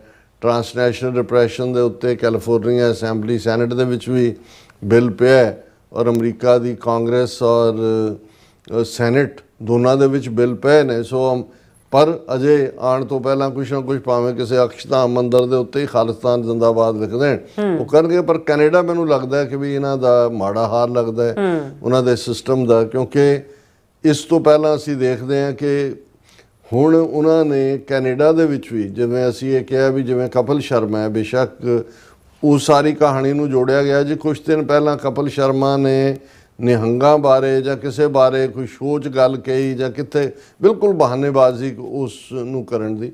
ਇਸ ਤੋਂ ਪਹਿਲਾਂ ਸਰੀ ਦਾ ਇੱਕ ਹੋਰ ਹਿੰਦੂ ਬਿਜ਼ਨਸਮੈਨ ਪੰਜਾਬੀ ਜਿਹੜਾ ਸਿੱਖਾਂ ਦੇ ਨਾਲ ਵੀ ਕਾਰੋਬਾਰ ਕਰਦੇ ਨੇ, ਹੌਸਟਾਈਲ ਨਹੀਂ ਹੈ, ਟੋਰਾਂਟੋ ਦੇ ਵਿੱਚ ਵੀ ਮੈਨੂੰ ਪਤਾ ਲੱਗਾ ਕਿ ਇੱਕ ਜਿਹਨੇ ਹਲਵਾਈ ਦੇ ਤੌਰ ਤੇ ਸ਼ੁਰੂ ਕੀਤਾ ਤਾਂ ਉਹਨਾਂ ਦੀ ਪੂਰੀ ਚੇਨ ਹੈ, ਉਹ ਹਿੰਦੂ ਸੱਜਣ ਹੈ, ਆਮ ਪਿੰਡੂ ਔਰ ਸਿੱਖਾਂ ਦੇ ਨਾਲ ਮਿਲਣ ਵਰਤਣ ਵਾਲੇ, ਉਹਨੂੰ ਵੀ ਧਮਕੀਆਂ ਫਿਰੌਤੀਆਂ ਇਹ। ਸੋ ਮੈਨੂੰ ਇਹ ਲੱਗਦਾ ਵੀ ਹੁਣ ਉਹਨਾਂ ਨੇ ਈਵਨ ਜਿਹੜਾ ਆਪਣਾ ਉਹ ਧਮਕੀਆਂ ਵਾਲਾ ਦਾਇਰਾ ਕਾਰ ਹੈ ਉਹ ਹੋਰ ਵਸੀਹ ਕੀਤਾ ਇਹ ਦੱਸਣ ਦੇ ਲਈ ਕਿ ਜੀ ਇਹ ਜੇ ਮਾੜਾ ਮੋਟਾ ਇਹਨਾਂ 'ਚ ਜਿਹੜੇ ਇਹ ਉਹ ਪੰਜਾਬੀ ਹਿੰਦੂ ਨੇ ਜਿਹੜੇ ਐਟਲੀਸਟ ਹੌਸਟਾਈਲ ਨਹੀਂ ਹੈਗੇ ਜਾਂ ਕੋਈ ਸਿੱਖ ਵਿਰੋਧੀ ਕੋਈ ਉਹ ਗੋਬਰ ਆਰੀਆ ਜਾਂ ਅਰਨਾਬ ਗੋਸਵਾਮੀ ਤੇ ਦੂਜਿਆਂ ਤੀਜਿਆਂ ਵਾਂਗ ਬੈਠ ਕੇ ਜਿਹੜਾ ਉਹ ਨਹੀਂ ਕਰਦੇ, ਰਾਦਰ ਫਨ ਰਾਹੀਂ ਪਲੇਸ਼ਰ ਰਾਹੀਂ ਉਹ ਜਿਹੜਾ ਪੰਜਾਬੀ ਕਿਰਦਾਰ ਹੈ ਜਿਸ ਦੇ ਵਿੱਚ ਮਿਊਜ਼ਿਕ ਜਿਸ ਦੀ ਇੱਕ ਹੱਬ ਹੈ। ਔਰ ਜਿਵੇਂ ਪਿਛਲੇ ਦਿਨਾਂ 'ਚ ਇੱਕ ਇੰਟਰਵਿਊ ਦੇ ਵਿੱਚ ਲਹਿੰਦੇ ਪੰਜਾਬ ਦਾ ਇੱਕ ਸੱਜਣ ਕਹਿ ਰਿਹਾ ਸੀ, ਕਹਿੰਦਾ ਜੀ ਮਤਲਬ ਜਿਸ ਲੈਵਲ ਦੇ ਉੱਤੇ ਚੜ੍ਹਦੇ ਪੰਜਾਬ ਵਾਲਿਆਂ ਨੇ ਪੰਜਾਬੀ ਮਿਊਜ਼ਿਕ ਨੂੰ ਔਰ ਦੂਜੇ ਤੀਜੇ ਉਸ ਕਿਰਦਾਰ ਨੂੰ ਪਹੁੰਚਾਇਆ ਕਿ ਵੀ ਐਂ ਲੱਗਦਾ ਵੀ ਇਸ ਛੋਟੇ ਜਿਹੇ ਖਿੱਤੇ ਦੇ ਵਿੱਚ ਇੰਨੇ ਵੱਡੇ ਵੱਡੇ ਜਿਹੜੇ ਨੇ ਉਹ ਅੰਦੇਸੇ ਔਰ ਉਹ ਇਸ ਸਨੇਹ ਮੌਜੂਦ ਨੇ। ਉਸ ਧਰਤੀ ਵਾਕਿਆ ਹੀ ਬਲੈਸ ਧਰਤੀ ਹੈ ਵੀ ਇੰਨਾ ਕੁਛ ਉੱਤੇ ਹੋ ਰਿਹਾ ਹੈ, ਇੰਨੇ ਜ਼ਬਰ ਜ਼ੁਲਮ ਦੂਜੇ ਤੀਜੇ ਵੀ ਹੁੰਦੇ ਹੋਏ ਨੇ, ਇਹਦੇ ਬਾਵਜੂਦ ਉੱਥੋਂ ਜਿਹੜੀ ਹੈ ਕ੍ਰੀਏਟੀਵਿਟੀ ਨਿਕਲਦੀ। ਹੁਣ ਇਹ ਸਾਰੀਆਂ ਚੀਜ਼ਾਂ ਜਿਹੜੀਆਂ ਨੇ ਇਹਨਾਂ ਦੇ ਲਈ ਤਕਲੀਫਦੇਹ ਨੇ ਔਰ ਨਤੀਜੇ ਦੇ ਤੌਰ ਤੇ ਮੈਨੂੰ ਇਹ ਲੱਗਦਾ ਵੀ ਇਹ ਘਟਨਾ ਔਰ ਇੱਕ ਚੰਗੀ ਗੱਲ ਹੈ ਵੀ ਇਸ ਘਟਨਾ ਵਾਪਰਨ ਦੇ ਫੌਰਨ ਬਾਅਦ ਸਾਰੀਆਂ ਪ੍ਰਮੁੱਖ ਸਿੱਖ ਜਥੇਬੰਦੀਆਂ ਨੇ ਇਹਨੂੰ ਕੰਡੈਮ ਕੀਤਾ, ਇਹਨੂੰ ਭਾਰਤੀ ਏਜੰਸੀਆਂ ਦੇ ਨਾਲ ਜੋੜਿਆ ਔਰ ਵਰਲਡ ਸਿੱਖ ਆਰਗੇਨਾਈਜੇਸ਼ਨ ਦੇ ਪ੍ਰੈਜ਼ੀਡੈਂਟ ਉਹਨਾਂ ਦੀ ਇਸ ਦੇ ਉੱਤੇ ਬੜੀ ਚੰਗੀ ਟੇਕ ਹੈ, ਬੜੀ ਕਲੀਅਰਲੀ ਉਹਨਾਂ ਨੇ ਇਸ ਦੇ ਉੱਤੇ ਇਹ ਆਪਣਾ ਬਿਆਨ ਦਿੱਤਾ। ਮੈਂ ਉਸ ਦੀ ਕੁਝ ਹਿੱਸਾ ਸ਼ੇਅਰ ਕਰਦਾ। ਉਹਨਾਂ ਦੇ ਪ੍ਰੈਜ਼ੀਡੈਂਟ ਨੇ ਦਾਨਿਸ਼ ਸਿੰਘ, ਉਹਨਾਂ ਨੇ ਕਿਹਾ ਕਿ ਇਹ ਜਿਹੜੀ ਵਾਇਲੈਂਸ ਦੀ ਵੇਵ ਹੈ ਇਸ ਦੀਆਂ ਜੜ੍ਹਾਂ ਇੰਡੀਅਨ ਗੈਂਗ ਨੈਟਵਰਕ 'ਚ ਨੇ ਔਰ ਇਹ ਬਿਲਕੁਲ ਕਲੀਅਰ ਹੈ ਕਿ ਵੀ ਇਹ ਜਿਹੜੀਆਂ ਸਾਰੀਆਂ ਗੈਂਗਸ ਨੇ ਇਹਨਾਂ ਦੇ ਜਿਹੜੇ ਤਾਰ ਨੇ ਉਹ ਭਾਰਤੀ ਖੁਫੀਆ ਏਜੰਸੀਆਂ ਦੇ ਨਾਲ ਜੁੜੇ ਹੋਏ ਨੇ ਔਰ ਇਹਨਾਂ ਦਾ ਗੋਲ ਜਿਹੜਾ ਉਹ ਇਹ ਹੈ ਕਿ ਉਹ ਕੈਨੇਡਾ ਦੇ ਵਿੱਚ ਕਿਓਸ ਕ੍ਰੀਏਟ ਕਰਨ ਤੇ ਸਿੱਖ ਕਮਿਊਨਿਟੀ ਨੂੰ ਸਮੀਅਰ ਕਰਨ, ਬਦਨਾਮ ਕਰਨ। ਔਰ ਇਹ ਜਿਹੜਾ ਡਿਸਇਨਫੋਰਮੇਸ਼ਨ ਤੇ ਪ੍ਰੋਪੇਗੈਂਡਾ ਇੰਡੀਅਨ ਮੀਡੀਆ ਜਿਹੜਾ ਪੁਸ਼ ਕਰ ਰਿਹਾ, ਜਿਵੇਂ ਕਪਿਲ ਸ਼ਰਮਾ ਕੈਫੇ ਦੀ ਸ਼ੂਟਿੰਗ ਨੂੰ ਖਾਲਿਸਤਾਨੀਆਂ ਦੇ ਖਾਤੇ 'ਚ ਪਾਇਆ ਜਾ ਰਿਹਾ, ਇਹ ਜਿਹੜਾ ਇਹ ਝੂਠਾ ਲਿੰਕ ਹੈ ਔਰ ਇਹ ਸਿੱਖਾਂ ਨੂੰ ਸਿੱਖ ਐਕਸਟ੍ਰੀਮਿਸਟ ਦੇ ਤੌਰ ਦੇ ਉੱਤੇ ਪ੍ਰੋਜੈਕਟ ਕਰਨੇ ਡੈਲੀਬਰੇਟ ਅਟੈਂਪਟ ਹੈ। ਫਿਰ ਉਹਨਾਂ ਨੇ ਇਹ ਕਿਹਾ ਕਿ ਵੀ ਆਲਰੇਡੀ ਜਿਹੜਾ 2025 ਦੇ ਵਿੱਚ ਜਿਹੜੀ ਰਿਪੋਰਟ ਕੈਨੇਡਾ ਦੀ ਫੋਰਨ ਇੰਟਰਫੇਰੈਂਸ ਕਮਿਸ਼ਨ ਨੇ ਦਿੱਤੀ, ਉਹਨਾਂ ਨੇ ਕਨਫਰਮ ਕੀਤਾ ਸੀ ਕਿ ਇੰਡੀਆ ਉਹਨਾਂ ਮੁਲਕਾਂ ਦੇ ਵਿੱਚ ਹੈ ਜਿਹੜਾ ਕੈਨੇਡਾ ਦੀ ਪੋਲਿਟਿਕਸ ਦੇ ਵਿੱਚ ਇੰਟਰਫੀਅਰ ਕਰਦਾ ਹੈ ਔਰ ਡਿਸਇਨਫੋਰਮੇਸ਼ਨ ਔਰ ਕੋਵਰਟ ਆਪਰੇਸ਼ਨਸ ਦੇ ਰਾਹੀਂ ਜਿਹੜਾ ਲੋਕਾਂ ਨੂੰ ਗੁੰਮਰਾਹ ਕਰਦਾ ਹੈ। ਔਰ ਫਿਰ ਉਹਨਾਂ ਨੇ ਕਿਹਾ ਪਬਲਿਕ ਹੀਅਰਿੰਗ ਜਦੋਂ ਹੋਈਆਂ ਉਹਨਾਂ 'ਚ ਰਿਵੀਲ ਹੋਇਆ ਕਿ Indian intelligence has leveraged criminal gangs to foment chaos in Canada creating the illusion of lawlessness and extremism in Sikh spaces. ਕਿ ਕ੍ਰਿਮੀਨਲ ਗੈਂਗਸ ਨੂੰ ਇਹ ਇਸਤੇਮਾਲ ਕਰ ਰਹੇ ਨੇ ਇੱਕ ਕਿਓਸ ਹਫੜਾ ਦਫੜੀ ਔਰ ਦੂਸਰਾ ਪੈਦਾ ਕਰਨ ਦੇ ਲਈ ਤਾਂ ਕਿ ਇਹਦੇ ਥੱਲੇ ਫਿਰ ਸਿੱਖਾਂ ਨੂੰ ਬਦਨਾਮ ਕੀਤਾ ਜਾਏ। ਔਰ ਇਹ ਕੋਈ ਪਹਿਲੀ ਇਸ ਕਿਸਮ ਦੀ ਸ਼ੂਟਿੰਗ ਇਨਸੀਡੈਂਟ ਨਹੀਂ ਹੈ। ਕੈਨੇਡਾ ਦੇ ਵਿੱਚ ਸਭ ਤੋਂ ਪਹਿਲਾਂ ਅਸੀਂ ਦੇਖਦੇ ਹਾਂ ਕਿ ਭਾਈ 2023 ਦੇ ਵਿੱਚ ਜਿਹੜਾ ਸਿੰਗਰ ਐਕਟਰ ਗਿੱਪੀ ਗਰੇਵਾਲ ਹੈ ਉਸ ਦੇ ਘਰ ਦੇ ਬਾਹਰ ਬਹੁਤ ਸਾਰੇ ਜਿਹੜੇ ਨੇ ਉਹ ਵੀ ਸਰੀ ਦੇ ਵਿੱਚ ਫਾਇਰਿੰਗ ਕੀਤੀ ਗਈ ਸੀ। ਫਿਰ ਜਿਹੜਾ ਅਪ੍ਰੈਲ 2024 ਦੇ ਵਿੱਚ AP ਢਿੱਲੋਂ ਉਹਨਾਂ ਦੇ ਨਾਰਥ ਵੈਨਕੂਵਰ ਪ੍ਰਾਪਰਟੀ ਦੇ ਉੱਤੇ ਜਿਹੜਾ ਡਰਾਈਵ ਬਾਈ ਸ਼ੂਟਿੰਗ ਹੋਈ ਸੀ। ਫਿਰ ਜੂਨ ਦੇ ਮਹੀਨੇ 'ਚ ਇਸ ਸਾਲ ਦੇ ਵਿੱਚ ਹੀ ਰੈਪਰ ਕਰਨ ਔਜਲਾ ਉਸ ਦੇ ਸਰੀ ਘਰ ਦੇ ਬਾਹਰ ਸ਼ੂਟਿੰਗ ਹੋਈ। ਹੁਣ ਜਿਹੜੇ ਇਨਸੀਡੈਂਟ ਕਪਿਲ ਸ਼ਰਮਾ ਦੇ ਕੈਫੇ ਨਾਲ ਇਨਵੋਲਡ ਹੈ ਇਹਨੂੰ ਤੁਸੀਂ ਇਸੇ ਸੀਰੀਜ਼ ਦੇ ਵਿੱਚ ਹੀ ਜਦੋਂ ਦੇਖੋਗੇ ਤਾਂ ਫਿਰ ਇਹ ਸਮਝ ਆਏਗਾ ਕਿ ਵੀ ਇਹ ਜਿਹੜੇ ਸਾਰੇ ਕੇਸਿਸ ਨੇ but all these cases share is a common thread of extortion. ਗੱਲ ਪੈਸਿਆਂ ਦੀ ਐਕਸਟੋਰਸ਼ਨ ਨਾਲ ਹੈ ਔਰ ਇਹ ਜਿਹੜੀ India based Lawrence Bishnoi syndicate gang ਹੈ ਇਹ ਆਲਰੇਡੀ ਜਿਹੜੀ ਹੈ ਇਸ ਨੂੰ ਤਾਂ ਪੈਟਰਨਾਈਜ਼ ਕੀਤਾ ਹੋਇਆ। ਅਮਿਤ ਸ਼ਾਹ ਨੇ ਇਹਨੂੰ ਬਿਠਾਇਆ ਵੀ ਗੁਜਰਾਤ ਦੇ ਅੰਦਰ ਹੋਇਆ ਔਰ ਇਹ ਇਹਨਾਂ ਦਾ ਮਕਸਦ ਜਿਹੜਾ ਹੈ ਇਹ ਪ੍ਰੋਪਰ ਜਿਹੜਾ ਉਹ ਸਿੱਖਾਂ ਦੀ ਲਹਿਰ ਨੂੰ ਬਦਨਾਮ ਕਰਨਾ। ਔਰ ਕੈਨੇਡਾ ਦੇ even national security adviser Nathalie Drouin ਨੇ ਇਹ ਆਪਣੀ ਟੈਸਟੀਮਨੀ ਦੇ ਵਿੱਚ ਕਿਹਾ ਸੀ ਪਾਰਲੀਮੈਂਟੇਰੀਅਨਸ ਦੇ ਸਾਹਮਣੇ, India collected intelligence on Sikhs in Canada through diplomatic channels and proxies, then passed it to Indian authorities who worked with the Lawrence Bishnoi gang. The link and collusion between the government of India and the criminal gangs are no longer a secret. ਇਹ ਹੁਣ ਉਹਨਾਂ ਦਾ Canada ਦਾ national security advisor ਨੈਥਲੀ drone ਕਹਿ ਰਿਹਾ ਕਿ ਵੀ ਭਾਰਤੀ diplomat ਜਿਹੜੀ information ਆਪਣੇ sources ਰਾਹੀਂ ਜਦੋਂ ਕੋਈ ਵੀਜ਼ਾ ਲੈਣ ਗਿਆ ਜਾਂ ਦੂਜਾ ਇਕੱਠੀ ਕਰਦੇ ਨੇ ਤੇ ਉਹ ਗੈਂਗਸਟਰਸ ਨੂੰ ਭੇਜ ਦਿੰਦੇ ਨੇ ਕਿ ਕਰੋ ਇਹਨਾਂ ਦਾ ਸ਼ਿਕੰਜਾ ਕੱਸੋ, ਤਾਂ ਕਿ ਇੱਕ ਪੈਨਿਕ ਵੀ ਹੋਏ ਸਿੱਖ ਬਿਜ਼ਨੈਸਿਸ ਔਰ ਦੂਸਰਿਆਂ ਨੂੰ ਤਾਂ ਹਾਰਮ ਕਰਨ ਦੀ ਲਾਈਨ ਹੈ ਹੀ ਸੀ। ਹੁਣ ਈਵਨ ਜਿਹੜੇ ਪ੍ਰੋਮੀਨੈਂਟ ਪੰਜਾਬੀ ਹਿੰਦੂ ਸਕਸੈਸਫੁਲ ਨੇ ਉਹਨਾਂ ਦੇ ਵਿੱਚ ਵੀ ਇੱਕ ਖੌਫ ਪੈਦਾ ਕਰਨ ਦਾ ਯਤਨ ਹੈ, ਔਰ ਤਾਂ ਕਿ ਇਹਨੂੰ ਸਿੱਖਾਂ ਦੇ ਖਾਤੇ 'ਚ ਖਾਲਿਸਤਾਨ ਦੇ ਖਾਤੇ 'ਚ ਪਾਇਆ ਜਾਏ। ਸੋ ਇਸ ਸਭ ਦੇ ਚੱਲਦਿਆਂ ਅਸੀਂ ਸਮਝਦੇ ਹਾਂ ਕਿ ਇਹ ਇੱਕ ਫੌਰਨ ਇੱਕ ਚੰਗੀ ਕਾਰਵਾਈ ਹੈ ਜਿਹੜੀ ਕਿ ਸਿੱਖ ਜਥੇਬੰਦੀਆਂ ਨੇ ਫੌਰਨ ਆਪਣੇ ਆਪ ਨੂੰ ਇਸ ਤੋਂ ਡਿਸਟੈਂਸ ਵੀ ਕੀਤਾ। ਔਰ ਬ੍ਰਿਟਿਸ਼ ਕੋਲੰਬੀਆ ਨੇ ਪਿਛਲੇ ਦਿਨਾਂ 'ਚ ਉਹਨਾਂ ਦੀ ਗੌਰਮੈਂਟ ਨੇ ਵੀ ਇਹ ਆਪਣੀ ਗੌਰਮੈਂਟ ਤੋਂ ਮੰਗ ਕੀਤੀ ਹੈ ਕਿ ਬਿਸ਼ਨੋਈ ਨੈਟਵਰਕ ਨੂੰ ਦਹਿਸ਼ਤਗਰਦ ਜਥੇਬੰਦੀ ਦੇ ਤੌਰ 'ਤੇ ਐਲਾਨਿਆ ਜਾਏ। ਪਰ ਮੈਨੂੰ ਇਹ ਲੱਗਦਾ ਹੈ ਕਿ ਮਾਰਕ ਕਾਰਨੀ ਜਿਹੜਾ ਕਿ ਇੱਕ ਬੜਾ ਕਮਜ਼ੋਰ ਬੰਦਾ ਸਾਬਤ ਹੋਇਆ, ਜਿਹਨੇ G7 ਦੇ ਮੌਕੇ ਔਰ ਡਿਪਲੋਮੈਟਿਕ, ਇਹ ਆਉਣ ਵਾਲੇ ਪੀਰੀਅਡ ਦੇ ਵਿੱਚ ਹੋਰ ਵੀ ਜਿਹੜੀਆਂ ਨੇ ਘਟਨਾਵਾਂ ਇਸ ਤੋਂ ਵੀ ਵਰਸਟ ਫਾਰਮ ਦੇ ਵਿੱਚ ਸਾਹਮਣੇ ਆ ਸਕਦੀਆਂ ਨੇ। ਸੋ ਅਸੀਂ ਇਹੀ ਕਹਿਣਾ ਚਾਹੁੰਦੇ ਹਾਂ ਕਿ ਭਾਈ ਜਿੱਥੋਂ ਤੱਕ ਸਾਡੀ ਆਵਾਜ਼ ਜਾਂਦੀ ਹੈ, ਇਕੱਲਾ ਅਮਰੀਕਾ ਜਾਂ ਕੈਨੇਡਾ ਤੱਕ ਮਹਿਦੂਦ ਨਹੀਂ ਹੋਏਗਾ, ਆਸਟ੍ਰੇਲੀਆ, ਨਿਊਜ਼ੀਲੈਂਡ, UK।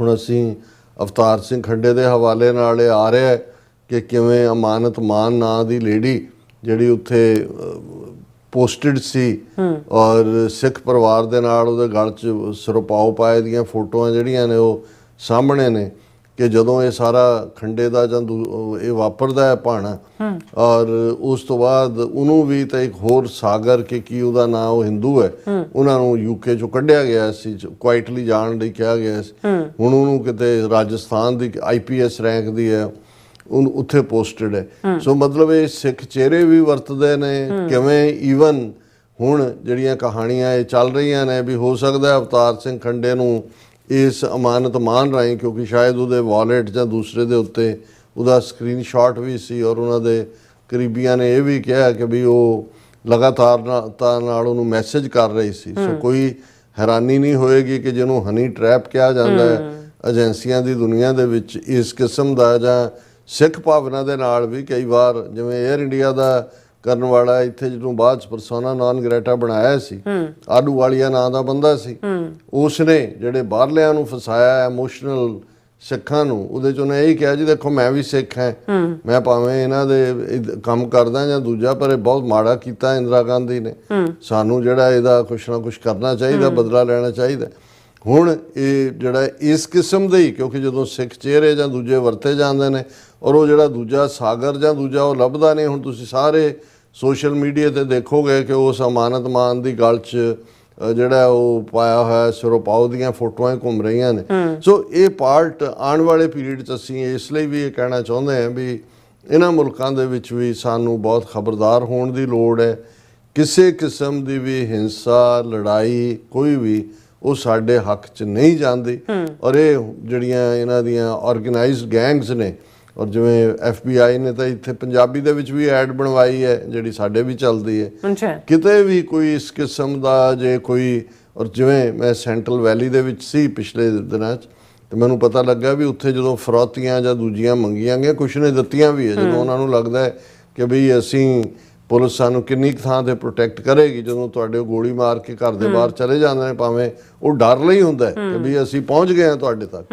ਔਰ ਉਹ ਫਰੌਤ ਮੈਂ ਸਮਝਦਾ ਵੀ ਇਹ ਵੀ ਉਹਨਾਂ ਨੂੰ ਐਨਕਰੇਜ ਕਰਨਾ ਹੀ ਹੈ। ਉਹਨਾਂ ਦੇ ਖਿਲਾਫ ਰਿਪੋਰਟ ਕਰੋ, ਆਪਣੀ ਨਜ਼ਰ ਜਿਹੜੀ ਹੈ ਉਹ ਪੂਰੀ ਰੱਖੋ ਚਾਰੇ ਪਾਸੇ ਕੀ ਚੱਲ ਰਿਹਾ, ਕਿਉਂਕਿ ਜੇ ਸਾਨੂੰ ਲੱਗਦਾ ਹੈ ਕਿ ਬਈ ਡਾਇਸਪੋਰਾ ਸਿੱਖਾਂ ਨੇ ਖਾਲਿਸਤਾਨ ਬਣਾਉਣ ਦੇ ਲਈ ਕੀ ਰੋਲ ਅਦਾ ਕਰਨਾ ਹੈ, ਤੇ ਸਾਡਾ ਦੁਸ਼ਮਣ ਪਹਿਲਾਂ ਹੀ ਉਸ ਡਾਇਸਪੋਰਾ ਦੇ ਉਹ ਸਾਰੇ ਨੂੰ ਬਦਨਾਮ ਕਰਨ ਦੇ ਲਈ ਉਸ ਨੇ ਵੀ ਆਪਣੇ ਜਿਹੜੇ ਸਾਰੇ ਸੈੱਲ ਨੇ ਉਹ ਐਕਟਿਵ ਕੀਤੇ ਹੋਏ ਨੇ। ਜੀ ਡਾਕਟਰ ਸਾਹਿਬ ਤੁਹਾਡਾ ਬਹੁਤ ਬਹੁਤ ਸ਼ੁਕਰੀਆ। ਸੋ ਥਲੇ ਬ੍ਰੇਕ ਔਰ ਬ੍ਰੇਕ ਤੇ ਜਾਣ ਤੋਂ ਪਹਿਲਾਂ ਅਸੀਂ ਦਰਸ਼ਕਾਂ ਤੇ ਸਰੋਤਿਆਂ ਨੂੰ ਅਪੀਲ ਤੇ ਬੇਨਤੀ ਕਰਦੀ ਵੀਅਰਸ, ਜਿਸ ਤਰ੍ਹਾਂ ਤੁਸੀਂ ਜਾਣਦੇ ਹੋ ਕਿ TV 84 ਹੱਕ, ਸੱਚ, ਇਨਸਾਫ ਦੀ ਆਵਾਜ਼ ਬੁਲੰਦ ਕਰ ਰਿਹਾ ਹੈ। ਇਹ ਆਵਾਜ਼ ਤੁਹਾਡੇ ਪਿਆਰ ਸਦਕਾ, ਤੁਹਾਡੇ ਵਿਸ਼ਵਾਸ ਸਦਕਾ, ਤੁਹਾਡੇ ਡੋਨੇਸ਼ਨ ਸਦਕਾ ਹੀ ਹੋ ਸਕਦੀ ਹੈ। ਸੋ ਅਸੀਂ ਚਾਹਾਂਗੇ ਕਿ ਤੁਸੀਂ TV 84 ਦੀ ਚੜ੍ਹਦੀ ਕਲਾ ਲਈ ਵੱਧ ਤੋਂ ਵੱਧ ਡੋਨੇਟ ਕਰੋ। ਡੋਨੇਟ ਕਰਨ ਲਈ ਸਾਡੀ ਵੈਬਸਾਈਟ TV84.tv ਤੇ ਜਾ ਕੇ ਪੇਪਲ ਦੀ ਵਰਤੋਂ ਕਰਕੇ ਵਨ ਟਾਈਮ ਡੋਨੇਟ ਕਰ ਸਕਦੇ ਹੋ, ਮੰਥਲੀ ਡੋਨੇਟ ਵੀ ਕਰ ਸਕਦੇ ਹੋ।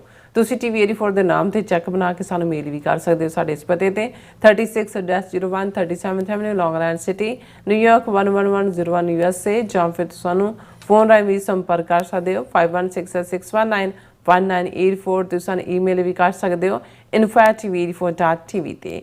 ਅਸੀਂ ਤੁਹਾਡੇ ਤਹਿ ਦਿਲ ਤੋਂ ਸ਼ੁਕਰਗੁਜ਼ਾਰ ਹੋਵਾਂਗੇ। ਸੋ ਇੱਥੇ ਲੈਣੇ ਬ੍ਰੇਕ ਵਿਊਅਰਸ, ਤੁਸੀਂ ਸਾਨੂੰ ਇਸੇ ਤਰ੍ਹਾਂ ਬਣੇ ਰਹਿਣਾ। ਮਿਲਦੇ ਹਾਂ ਆਫਟਰ ਦਿਸ ਸ਼ਾਰਟ ਬ੍ਰੇਕ।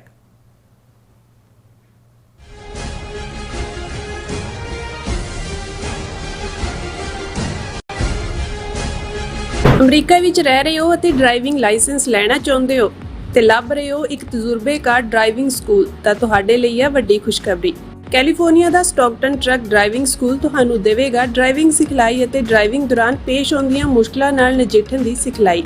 25 ਸਾਲ ਤੋਂ ਵੀ ਵੱਧ ਦੇ ਤਜਰਬੇ ਨਾਲ ਤੁਹਾਨੂੰ ਮਿਲੇਗੀ ਡਰਾਈਵਿੰਗ ਨਾਲ ਸੰਬੰਧਿਤ ਹਰ ਤਰ੍ਹਾਂ ਦੀ ਸਿਖਲਾਈ, ਉਹ ਵੀ ਵਾਜਿਬ ਕੀਮਤ ਵਿੱਚ। ਫਿਰ ਦੇਰ ਕਿਸ ਗੱਲ ਦੀ, ਅੱਜ ਹੀ ਸੰਪਰਕ ਕਰੋ 2097883308 ਜਾਂ ਫਿਰ 2093139919 ਨੰਬਰਾਂ ਤੇ ਅਤੇ ਪਾਓ ਆਪਣਾ ਡਰਾਈਵਿੰਗ ਲਾਇਸੈਂਸ। ਕੀ ਤੁਸੀਂ ਰੋਜ਼ਾਨਾ ਕੰਮ ਤੇ ਆਪਣਾ ਵਧੇਰੇ ਸਮਾਂ ਬਿਤਾਉਣ ਤੋਂ ਪਰੇਸ਼ਾਨ ਹੋ? ਆਪਣੀ ਪੂੰਜੀ ਨੂੰ ਕੰਮ ਤੇ ਲਗਾਓ, ਸਾਡੇ ਨਾਲ ਇਨਵੈਸਟ ਕਰੋ। ਅਸੀਂ ਤੁਹਾਡੀ ਪੂੰਜੀ ਤੋਂ ਤੁਹਾਡੇ ਲਈ ਵਧੇਰੇ ਪੈਸੇ ਬਣਾ ਸਕਦੇ ਹਾਂ। ਅਸੀਂ ਪ੍ਰਾਈਵੇਟ ਇਕੁਇਟੀ ਇਨਵੈਸਟਮੈਂਟ ਫਰਮ ਹਾਂ ਤੇ ਕਮਰਸ਼ੀਅਲ ਰੀਅਲ ਏਸਟੇਟ ਵਿੱਚ ਮਾਹਿਰ ਹਾਂ। Property management, leasing, asset management, commercial real estate investment ਵਿੱਚ ਸਾਰੀਆਂ ਸੇਵਾਵਾਂ ਲਈ ਅਮਰੀਕਾ ਭਰ ਵਿੱਚੋਂ ਤੁਸੀਂ ਸਾਡੇ ਤੱਕ ਪਹੁੰਚ ਕਰ ਸਕਦੇ ਹੋ। ਆਜ਼ਾਦ ਕਮਰਸ਼ੀਅਲ ਰੀਅਲਟੀ ਸਰਵਿਸਿਜ਼ ਦੇ Azad family trust, 701 north port oak road, suite number 204, Houston, Texas. ਤੁਸੀਂ ਸਾਨੂੰ ਸਾਡੇ ਫੋਨ ਨੰਬਰ 7136861277 ਤੇ ਵੀ ਸੰਪਰਕ ਕਰ ਸਕਦੇ ਹੋ। Azad commercial realty services.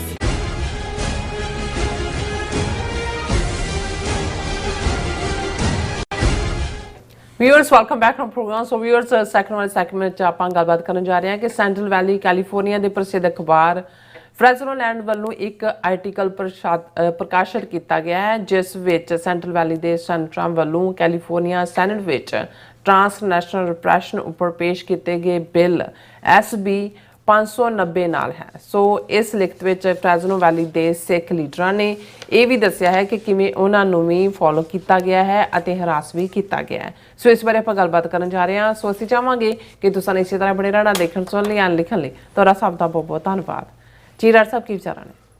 ਦੇਖੋ, ਅਸੀਂ ਜਦੋਂ ਇਹ ਕਹਿੰਦੇ ਆ ਕਿ ਵੀ ਇਹ ਜਿਹੜੇ ਪਿਛਲੇ 2 ਸਾਲ ਨੇ ਭਾਈ ਹਰਦੀਪ ਸਿੰਘ ਨਿੱਜਰ ਦੀ ਸ਼ਹਾਦਤ ਤੋਂ ਬਾਅਦ, ਖਾਸ ਤੌਰ 'ਤੇ ਜਦੋਂ ਪ੍ਰਾਈਮ ਮਿਨਿਸਟਰ ਜਸਟਿਨ ਟਰੂਡੋ ਨੇ 18 ਸਤੰਬਰ ਨੂੰ ਇਨਕਸ਼ਾਫ ਕਰਦਿਆਂ ਇੰਡੀਆ ਨੂੰ ਦੋਸ਼ੀ ਦੱਸਿਆ ਔਰ 6 ਉਹਨਾਂ ਦੇ ਡਿਪਲੋਮੈਟ ਬਾਹਰ ਕੱਢੇ। ਅਮਰੀਕਾ ਦੇ ਵਿੱਚ ਗੁਰਪਤਵੰਤ ਪੰਨੂ ਮਰਡਰ ਪਲਾਟ ਫਾਈਲਡ ਦੇ ਥੱਲੇ ਜਿਹੜੇ ਇਨਕਸ਼ਾਫ ਇੱਥੋਂ ਦੀ ਅਦਾਲਤ ਦੇ ਵਿੱਚ ਅਮਰੀਕਨ ਏਜੰਸੀਆਂ, ਹੋਮਲੈਂਡ ਸਿਕਿਉਰਿਟੀ ਔਰ FBI ਔਰ ਉਹਨਾਂ ਨੇ ਕੀਤੇ। ਔਰ ਇਸ ਸਾਰੇ ਦੇ ਚਲਦਿਆਂ ਖਾਸ ਤੌਰ 'ਤੇ ਟਰਾਂਸਨੈਸ਼ਨਲ ਰਿਪਰੈਸ਼ਨ ਕ੍ਰਾਈਮ, ਇਹ ਲਫ਼ਜ਼ ਜਿਹੜਾ ਪਹਿਲੀ ਵਾਰ ਬਹੁਤ ਸਾਰਿਆਂ ਨੇ ਸੁਣਿਆ ਜਾਂ ਅਸੀਂ ਵੀ ਪੜ੍ਹਿਆ ਜਾਂ ਉਹਨੂੰ ਅਸੀਂ ਹੁਣ ਤਾਂ ਹਾਊਸ ਹੋਲਡ ਨੇਮ ਹੋ ਗਿਆ, ਕਿਉਂਕਿ ਟਰਾਂਸ ਦਾ ਮਤਲਬ ਹੁੰਦਾ ਜਿਵੇਂ ਤੁਸੀਂ ਟਰਾਂਸ ਐਟਲਾਂਟਿਕ ਕਹਿੰਦੇ ਹੋ, ਫਲਾਈਟਸ ਜਾ ਰਹੀਆਂ ਕਿ ਅਕ੍ਰੋਸ, ਕਿ ਵੀ ਜਿਹੜੀ ਹਿੰਸਾ ਇੱਕ ਸਟੇਟ ਜਿਹੜੀ ਮਾਈਨੋਰਿਟੀ ਜਾਂ ਜਿਸ ਕੌਮ ਨੂੰ ਦਬਾ ਰਹੀ ਸੀ ਜਾਂ ਜਿਨ੍ਹਾਂ ਨੂੰ ਉਹ ਆਪਣੇ ਲਈ ਖਤਰਾ ਜਾਂ ਆਪਣੀ ਆਈਡੀਓਲੋਜੀ ਲਈ ਖਤਰਾ ਸਮਝਦੇ ਸੀ, ਉਹਨਾਂ ਨੂੰ ਮਾਰਨ ਦੇ ਲਈ ਉਹਨਾਂ ਨੇ ਹੁਣ ਸਾਰੇ ਨੇਸ਼ਨਸ ਦੀਆਂ ਬਾਉਂਡਰੀਜ਼ ਵੀ ਕ੍ਰਾਸ ਕਰਕੇ ਜਿਨ੍ਹਾਂ ਮੁਲਕਾਂ ਦੇ ਵਿੱਚ ਉਹ ਪੀਸਫੁਲੀ ਆ ਕੇ ਆਬਾਦ ਹੋਏ ਨੇ ਉੱਥੇ ਵੀ ਉਹਨਾਂ ਨੂੰ ਨਿਸ਼ਾਨੇ ਤੇ ਰਹਿਣਾ। ਔਰ ਇਸ ਨੂੰ ਅਮਰੀਕਾ ਨੇ ਬਹੁਤ ਸੀਰੀਅਸਲੀ ਲਿਆ। ਇਹੀ ਕਾਰਨ ਹੈ ਕਿ ਵੀ ਇੱਕ ਪਾਸੇ ਅਮਰੀਕਨ ਸੈਨੇਟ ਦੇ ਵਿੱਚ ਵੀ, ਕਾਂਗਰਸ ਦੇ ਵਿੱਚ ਵੀ ਇਸ ਦੇ ਉੱਤੇ ਬਿੱਲ ਨੇ ਜਿਹੜੇ ਆਉਣ ਵਾਲੇ ਪੀਰੀਅਡ ਦੇ ਵਿੱਚ, ਕਿਉਂਕਿ ਇਸ ਵੇਲੇ ਤਾਂ ਅਜੇ ਟੈਰਿਫ ਵਾਰਫੇਅਰ ਦੇ ਥੱਲੇ ਕਾਫੀ ਪ੍ਰੈਸ਼ਰ ਚੱਲ ਰਿਹਾ।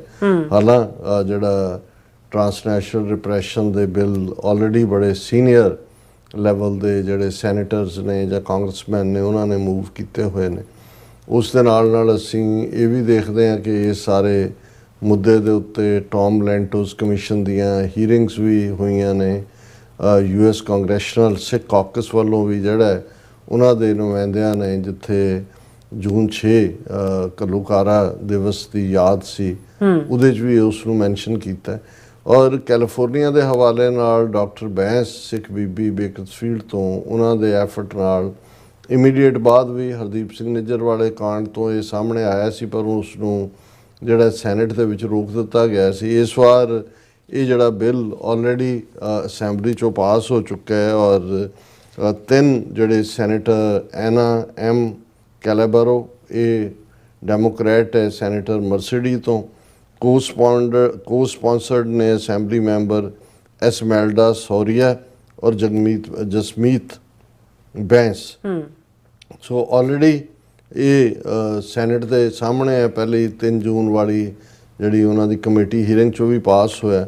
ਹੁਣ ਇਸ ਦੇ ਉੱਤੇ ਮੈਂ ਦੇਖ ਰਿਹਾ ਸੀ ਫਰੈਜ਼ਨੋ ਲੈਂਡ ਇੱਕ ਪ੍ਰੋਮੀਨੈਂਟ ਲੋਕਲ ਪਬਲੀਕੇਸ਼ਨ ਹੈ ਫਰੈਜ਼ਨੋ ਏਰੀਆ ਦੀ, ਉਹਨਾਂ ਨੇ ਰਿਲੀਜਨ ਸੈਕਸ਼ਨ ਦੇ ਉੱਤੇ ਉਹਨਾਂ ਦੀ ਜਿਹੜੀ ਹੈ ਜਰਨਲਿਸਟ ਗਿਸੈਲੇ ਮੈਡੀਨਾ, ਉਹਨੇ ਇੱਕ ਸਟੋਰੀ ਕੀਤੀ ਔਰ ਉਹਦਾ ਉਹਨੇ ਹੈਡਲਾਈਨ ਦਿੱਤਾ, Fresno and central valley Sikh leaders cheer proposed California anti-intimidation bill.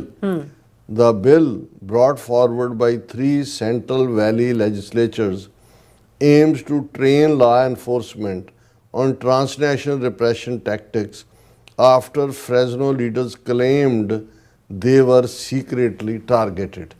ਹੁਣ ਕਿਉਂਕਿ ਬਿੱਲ ਤਾਂ ਆਲਰੇਡੀ ਪੇਸ਼ ਵੀ ਹੋਇਆ ਹੈ ਸੈਨੇਟ ਦੀ 3 ਜੂਨ ਨੂੰ, ਉਸ ਚੈਂਬਰ 'ਚੋਂ ਵੀ ਅੱਗੇ ਨਿਕਲਿਆ, ਆਉਣ ਵਾਲੇ ਦਿਨਾਂ 'ਚ ਪਤਾ ਲੱਗੇਗਾ ਕਿੱਥੇ ਪਹੁੰਚਦਾ।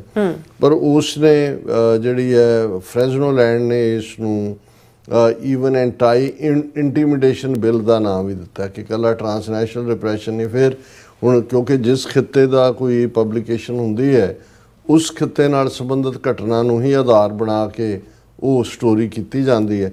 ਸੋ ਇਸ ਫਰੈਜ਼ਨੋ ਲੈਂਡ ਨੇ ਆਪਣੀ ਸਟੋਰੀ ਦਾ ਬੇਸ 2 ਸਿੱਖਾਂ ਨੂੰ ਬਣਾਇਆ ਜਿਨ੍ਹਾਂ ਦੇ ਨਾਲ ਉਹਨਾਂ ਨੇ ਇੰਟਰਵਿਊ ਵੀ ਕੀਤੇ ਔਰ ਉਹਨਾਂ ਦਾ ਇਹ ਕਹਿਣਾ ਸੀ ਕਿ ਵੀ ਇਹ ਜਿਹੜਾ ਪਾਰਟ ਹੈ ਉਹਨਾਂ ਦੇ ਵਿੱਚ ਇੱਕ ਗੁਰਦੀਪ ਸ਼ੇਰਗਿੱਲ ਹੈ ਔਰ ਇੱਕ ਜਿਹੜਾ ਹੈ ਗੁਰਦੀਪ ਸ਼ੇਰਗਿੱਲ ਲੋਕਲ ਰੀਅਲਟਰ ਹੈ, ਫਰੈਜ਼ਨੋ ਪਲਾਨਿੰਗ ਕਮਿਸ਼ਨ ਦਾ ਮੈਂਬਰ ਹੈ, ਔਰ ਦੂਸਰਾ ਨੈਨਦੀਪ ਸਿੰਘ ਜਿਹੜਾ ਐਗਜ਼ੈਕਟਿਵ ਡਾਇਰੈਕਟਰ ਹੈ ਜਕਾਰਾ ਮੂਵਮੈਂਟ ਦਾ। ਔਰ ਇਹ ਜਿਹੜਾ ਇਹਨਾਂ ਦੋਨਾਂ ਨੂੰ ਕਿਵੇਂ ਇਹਨਾਂ ਦੇ ਨਾਲ ਹੀ ਇੰਟਰਵਿਊਜ਼ ਤੇ ਬੇਸਡ ਸਟੋਰੀ ਹੈ ਜ਼ਿਆਦਾ, ਪਰ ਉਹਨੇ ਸਟੋਰੀ ਦੇ ਸ਼ੁਰੂ 'ਚ ਕਿਹਾ ਕਿ ਵੀ ਇਹ ਗੁਰਦੀਪ ਸ਼ੇਰਗਿੱਲ ਜਿਹੜਾ ਪਲਾਨਿੰਗ ਕਮਿਸ਼ਨ ਮੈਂਬਰ ਹੈ ਔਰ ਜਿਹੜਾ ਰੀਅਲਟਰ ਹੈ, ਉਹਨੇ ਕਿਹਾ ਕਿ ਵੀ ਮੈਨੂੰ ਇਹ ਸਮਝ ਨਹੀਂ ਸੀ ਆ ਰਹੀ ਕਿ ਮੈਨੂੰ ਲਗਭਗ 10 ਦਿਨ ਇੱਕ ਬਲੈਕ SUV ਜਿਹੜਾ ਉਹ ਫੋਲੋ ਕਰ ਰਿਹਾ ਸੀ 2023 ਦੇ ਐਂਡ ਦੀ ਗੱਲ। ਸੋ ਉਹਨਾਂ ਦਿਨਾਂ ਦੀ ਗੱਲ ਹੀ ਹੈ ਜਦੋਂ ਕਿ ਅਸੀਂ ਹਰਦੀਪ ਸਿੰਘ ਨਿੱਜਰ ਦਾ ਮਰਡਰ ਵੀ ਦੇਖਦੇ ਹਾਂ ਔਰ ਇੱਥੇ ਅਮਰੀਕਾ 'ਚ ਗੁਰਪ੍ਰਤਵੰਤ ਪੰਨੂ ਮਰਡਰ ਪਲਾਟ ਫਾਈਲ ਹੋਣਾ ਵੀ ਦੇਖਦੇ ਹਾਂ ਕਿ ਉਹਨੇ ਕਿਹਾ ਕਿ ਵੀ ਇਹ ਗੁਰਦੇਵ ਸ਼ੇਰਗਿੱਲ ਕਹਿ ਰਿਹਾ ਕਿ ਉਹਨੇ ਕਿਹਾ ਵੀ ਮੇਰਾ ਇਹ ਡਰ ਹੋਰ ਵੀ ਵੱਧਦਾ ਗਿਆ ਕਿ ਵੀ ਜਦੋਂ ਮੈਨੂੰ ਇਹ ਪਤਾ ਲੱਗਾ ਕਿ ਮੇਰਾ ਔਰ ਨੈਨਦੀਪ ਸਿੰਘ ਇਹ 2 ਨਾਂ ਡਿਸਕਸ ਹੋਏ ਨੇ ਜਦੋਂ ਕਿ ਹਿੰਦੂਆਂ ਦੇ ਵੱਡੇ ਗਰੁੱਪ ਨੇ ਜਿਹੜਾ ਉਹ ਫਰੈਜ਼ਨੋ ਦੇ ਔਰ ਦੂਸਰੇ ਜਿਹੜੇ ਮੇਅਰ ਦੇ ਨਾਲ ਔਰ ਦੂਸਰਿਆਂ ਦੇ ਨਾਲ ਮੁਲਾਕਾਤ ਕੀਤੀ। ਮੈਂ ਇਸ ਦੀ ਸਟੋਰੀ ਨੂੰ ਹੀ ਫੋਲੋ ਕਰਦਾ ਕਿ ਵੀ ਇਹ ਜਿਹੜੀ ਮੀਟਿੰਗ ਉਹਨਾਂ ਨੇ ਕੀਤੀ ਹਿੰਦੂਆਂ ਦੇ ਗਰੁੱਪ ਨੇ, ਇਹ ਮੇਅਰ ਜੈਰੀ ਡਾਇਰ ਤੇ ਫਾਰਮਰ ਪੁਲਿਸ ਚੀਫ ਪੈਕੋ ਬੈਲਾਡੋਕਾ ਨਾਲ ਜਦੋਂ large group of Hindu leaders ਜਿਹੜੇ ਨੇ ਉਹ ਮਿਲੇ ਔਰ ਉਹਨਾਂ ਨੇ ਇਹ ਕਿਹਾ ਕਿ ਜੀ ਇਹ ਜਿਹੜੇ 2 ਸਿੱਖ ਨੇ ਜਿਨ੍ਹਾਂ ਦੇ ਨਾਂ ਦੇ ਬੇਸ ਫਿਰ ਇਹ ਸਟੋਰੀ ਕੀਤੀ ਗਈ ਕਿ ਵੀ ਇਹ ਸਾਡੇ ਲਈ ਖਤਰਾ ਨੇ, ਇਹਨਾਂ ਨੂੰ ਫੋਲੋ ਕੀਤਾ ਜਾਏ। ਉਹਨੇ ਕਿਹਾ ਕਿ ਵੀ ਇਹ ਮੈਨੂੰ ਇਹਨਾਂ ਦਾ ਮਿਸਟਰ ਸਿੰਘ ਜਿਹੜੇ ਨੇ ਸ਼ੇਰਗਿੱਲ ਉਹ ਇਹ ਕਹਿੰਦੇ ਨੇ ਕਿ ਮੈਨੂੰ ਲੱਗਦਾ ਕਿ ਵੀ ਇਹਨਾਂ ਤੋਂ ਬਾਅਦ ਹੀ ਮੈਨੂੰ ਇਹ ਫੋਲੋ ਕੀਤਾ ਗਿਆ ਔਰ ਉਹਨਾਂ ਨੇ ਕਿਹਾ ਵੀ ਇਹ ਕਿਉਂਕਿ ਇਹ ਐਗਜ਼ਾਮਪਲ ਹੈ ਜਿਹੜੀ ਹੈ ਟਰਾਂਸਨੈਸ਼ਨਲ ਰਿਪਰੈਸ਼ਨ ਦੀ, when a state in this case India targets members of diaspora community beyond its borders including those who have migrated to the US and Canada, or this can include assassinations, disappearances and other forms of intimidation of violence. So ਇਹ ਉਹਨਾਂ ਨੇ ਕਰਕੇ ਫਿਰ ਉਹਨਾਂ ਨੇ ਇਹਨਾਂ 3 ਸੈਨੇਟਰਾਂ ਔਰ ਅਸੈਂਬਲੀਮੈਨਾਂ ਵੱਲੋਂ SB 509 ਜਿਹੜਾ ਐਂਟੀ ਰਿਪਰੈਸ਼ਨ ਬਿੱਲ ਪੇਸ਼ ਕੀਤਾ ਹੈ ਉਹਦਾ ਜ਼ਿਕਰ ਕੀਤਾ ਔਰ ਇਹਦਾ ਮਕਸਦ ਇਹ ਹੈ ਕਿ ਵੀ ਉਹ ਲੋਕਲ ਲਾ ਐਨਫੋਰਸਮੈਂਟ ਏਜੰਸੀਜ਼ ਨੂੰ ਕਲਚਰਲੀ ਇਨਕਲੂਸਿਵ ਟ੍ਰੇਨਿੰਗ ਦੇਣਗੇ ਤਾਂ ਕਿ ਉਹ ਪਛਾਣ ਸਕਣ ਵੀ ਕਿਹੜਾ ਐਕਟ ਟਰਾਂਸਨੈਸ਼ਨਲ ਰਿਪਰੈਸ਼ਨ ਦਾ ਔਰ ਫਿਰ ਜਿਹੜੀ ਹੈ ਫਰੈਜ਼ਨੋ ਲੈਂਡ ਨੂੰ ਜਿਹੜੀ ਹੈ ਸੋਰੀਆ ਨੇ ਇਹ ਫਰੈਜ਼ਨੋ ਲੈਂਡ ਨੇ ਕਿਹਾ ਕਿ ਵੀ ਈਮੇਲ ਸਟੇਟਮੈਂਟ ਸਾਨੂੰ ਆਈ ਹੈ, ਉਹਨੇ ਕਿਹਾ ਕਿ ਵੀ she supported the bill because she had conversation with many Sikhs from Fresno that involved how there has been hazing, harassment, threats and other vile behavior exhibited towards them for simply being Sikh. ਇਹ ਬੀਬੀ ਜੀ ਨੇ introduce ਕੀਤਾ ਹੈ, sorry ਆ, ਉਹਨੇ ਇਸ ਫਰੈਜ਼ਨੋ land ਨੂੰ ਕਿਹਾ ਕਿ ਜੀ ਮੈਨੂੰ ਇਹਨਾਂ ਸਿੱਖਾਂ ਨੇ ਫਰੈਜ਼ਨੋ ਬੈਲਟ ਦਿਆਂ ਨੇ ਦੱਸਿਆ ਵੀ ਉਹਨਾਂ ਨੂੰ ਕਿਵੇਂ ਹਰਾਸ ਕੀਤਾ ਜਾ ਰਿਹਾ, ਔਰ ਉਹਨਾਂ ਨੇ ਕਿਹਾ ਵੀ ਅਸੀਂ ਇਹ ਓਵਰਲੁੱਕ ਨਹੀਂ ਕਰ ਸਕਦੇ ਕਿ ਜੋ ਚੱਲ ਰਿਹਾ is that not transnational repression? We will not tolerate this repression here in California, period. ਇਹ ਸੋਰੀਆ ਕਹਿ ਰਹੀ ਹੈ ਕਿ ਵੀ ਆ ਕਰਨਾ ਇਹ ਬਿਲਕੁਲ ਟ੍ਰਾਂਸਨੈਸ਼ਨਲ ਰਿਪਰੈਸ਼ਨ ਹੈ, ਜਿਵੇਂ ਹਰਾਸ ਕੀਤਾ ਗਿਆ, ਔਰ ਅਸੀਂ ਇਹਨੂੰ ਟੋਲਰੇਟ ਨਹੀਂ ਕਰਾਂਗੇ। ਬਿਲਕੁਲ ਇਸ ਥਾਂ ਦੇ ਉੱਤੇ ਗੱਲ ਮੁੱਕ ਜਾਂਦੀ ਹੈ। ਹਾਲਾਂ ਜੋ ਫਰੈਜ਼ਨੋ ਲੈਂਡ ਨੇ ਕਿਹਾ ਵੀ ਅਸੀਂ ਡਾਇਰ ਮੇਅਰ ਦੇ ਆਫਿਸ ਤੱਕ ਵੀ ਪਹੁੰਚ ਕੀਤੀ ਹੈ, ਪਰ ਉਹਨਾਂ ਨੇ ਕੋਈ ਵੀ ਇਸ ਦੇ ਉੱਤੇ ਕਮੈਂਟ ਕਰਨ ਤੋਂ ਨਾ ਕਰ ਦਿੱਤੀ ਹੈ।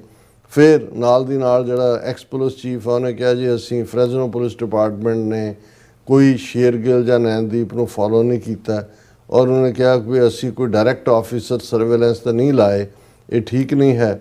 I don't know who would follow me, said Shergill ਨੇ ਕਿਹਾ। I hope Fresno police were not following me. I am the one who always support them in the media. ਕੋਈ ਸ਼ੇਰਗਿੱਲ ਦਾ ਸੰਬੰਧ ਮੀਡੀਆ ਨਾਲ। ਫਿਰ ਸ਼ੇਰਗਿੱਲ ਨੇ ਕਿਹਾ ਵੀ ਮੇਰਾ ਪਪੂਲਰ ਰੇਡੀਓ ਸ਼ੋ ਰਿਹਾ, ਮੈਂ ਹਮੇਸ਼ਾ ਜਿਹੜਾ ਜਿਨ੍ਹਾਂ ਦੀ ਕੋਈ ਆਵਾਜ਼ ਨਹੀਂ ਸੁਣਦਾ ਉਹਨਾਂ ਨੂੰ ਵੀ ਆਵਾਜ਼ ਦਿੱਤੀ ਹੈ ਜਾਂ ਉਹਨਾਂ ਦੀ ਆਵਾਜ਼ ਨੂੰ ਵੀ ਪ੍ਰਮੋਟ ਕੀਤਾ ਹੈ। ਔਰ ਇਹ ਨੈਨਦੀਪ ਸਿੰਘ ਨੇ ਕਿਹਾ ਵੀ ਮੈਂ ਤਾਂ ਬਾਅਦ ਦੇ ਵਿੱਚ ਉਸ ਮੀਟਿੰਗ ਬਾਰੇ ਸੁਣਿਆ, ਫਿਰ ਮੈਨੂੰ ਲੱਗਿਆ ਕਿ ਵੀ ਇਹ ਟ੍ਰਾਂਸਨੈਸ਼ਨਲ ਰਿਪਰੈਸ਼ਨ ਦਾ ਐਕਟ ਹੀ ਹੈ, specially because the group of Hindu leaders had approached local law enforcement about him and Shergill over their Sikh community work. ਕਿ ਹਿੰਦੂ ਅਪਰੋਚ ਕਰ ਰਹੇ ਨੇ, ਦੇਖੋ ਜੀ ਇਹਨਾਂ ਤੋਂ ਸਾਨੂੰ ਖਤਰਾ ਹੈ, ਔਰ ਉਹਨਾਂ ਨੇ ਫਿਰ ਕਿਵੇਂ ਉਹਨੂੰ ਸਾਰੇ ਨੂੰ ਫੋਲੋ ਕੀਤਾ ਜਾਂ ਨਹੀਂ ਕੀਤਾ। ਫਿਰ ਜਿਹੜਾ ਉਹਨਾਂ ਨੇ ਦੂਸਰੇ ਇੰਟਰਵਿਊਜ਼ ਦੀ ਗੱਲ ਕੀਤੀ ਹੈ ਜਿਹੜੇ ਸਿਟੀ ਆਫੀਸ਼ੀਅਲਸ ਨੇ ਦਿੱਤੇ ਨੇ, ਲੰਬਾ ਚੌੜਾ ਆਰਟੀਕਲ ਹੈ ਅਗੇਨ, ਪਰ ਮੈਂ ਕਿਉਂਕਿ ਸਮਝਦਾ ਵੀ ਜਦੋਂ ਕੋਈ ਵੀ ਪਬਲੀਕੇਸ਼ਨ ਇਸ ਲੈਵਲ ਤੇ ਹੁੰਦੀ ਹੈ ਉਹਨੂੰ ਰੈਕਗਨਾਈਜ਼ ਕਰਨਾ ਵੀ ਸਾਡਾ ਬਣਦਾ ਹੈ। ਔਰ ਫਿਰ ਉਹਨਾਂ ਨੇ ਸਿੱਖ ਕੋਲੀਸ਼ਨ ਦੇ ਹਵਾਲੇ ਨਾਲ ਇਹ ਕਿਹਾ ਕਿ ਵੀ Harman Singh executive director Sikh coalition said that over the past 10 to 15 years many Sikhs in the USA has started speaking about transnational repression despite concerns for their safety. However, they previously lacked the language to describe their experiences as the term transnational repression was not widely known. ਬਿਲਕੁਲ ਠੀਕ ਕਿਹਾ ਉਹਨੇ ਕਿ ਬਈ ਇਹ ਹੁਣ ਨਹੀਂ, 10-15 ਵੀ ਥੋੜਾ ਕਿਹਾ, ਇਹ ਤਾਂ ਜੂਨ 84 ਤੋਂ ਬਾਅਦ ਹੀ ਜਿਹੜਾ ਉਹਨਾਂ ਦੇ ਸਿਸਟਮ ਰਾਹੀਂ ਸਿੱਖਾਂ ਨੂੰ ਧਮਕਾਇਆ ਜਾਣਾ, ਉਹਨਾਂ ਦੀ ਆਵਾਜ਼ ਬੰਦ ਕਰਨਾ। ਪਿਛਲੇ ਦਿਨਾਂ 'ਚ ਹੀ ਵਰਲਡ ਸਿੱਖ ਨਿਊਜ਼ ਜਿਨ੍ਹਾਂ ਨੇ ਕੱਢੀ ਸੀ ਡਾਕਟਰ ਗੁਰਿੰਦਰ ਗਰੇਵਾਲ, ਉਹਨਾਂ ਦੇ ਨਾਲ ਮੁਲਾਕਾਤ ਦਾ ਸਬਬ ਹੋਇਆ ਤੇ ਉਹਨਾਂ ਨੇ ਕਿਹਾ ਕਿ ਜੀ ਅਖਬਾਰ ਕੱਢੀ ਜਦੋਂ ਜੂਨ ਤੋਂ 84 ਤੋਂ ਬਾਅਦ, ਤੇ ਇੱਕ LA ਦੇ ਹਿੰਦੂ ਜਿਊਲਰ ਨੇ ਜਿਹੜਾ ਜਿਹਦੀ ਵੱਡੀ ਕਲਾਇੰਟਲ ਸਿੱਖ ਸੀ, ਉਹਨੇ ਵੀ ਸਾਨੂੰ ਐਡ ਦਿੱਤੀ ਕਿ ਵੀ, ਔਰ ਕਹਿੰਦੇ ਵੀ ਮਹੀਨੇ ਕੁ ਬਾਅਦ ਉਹਦੀ ਕਾਲ ਆ ਗਈ ਕਿ ਜੀ ਨਹੀਂ ਮੇਰੀ ਐਡ ਨਾ ਹੁਣ ਤੁਸੀਂ ਲਾਣਾ, ਵੈਸੇ ਮੇਰੇ ਤੋਂ ਪੈਸੇ ਲੈ ਲਓ ਤੁਸੀਂ।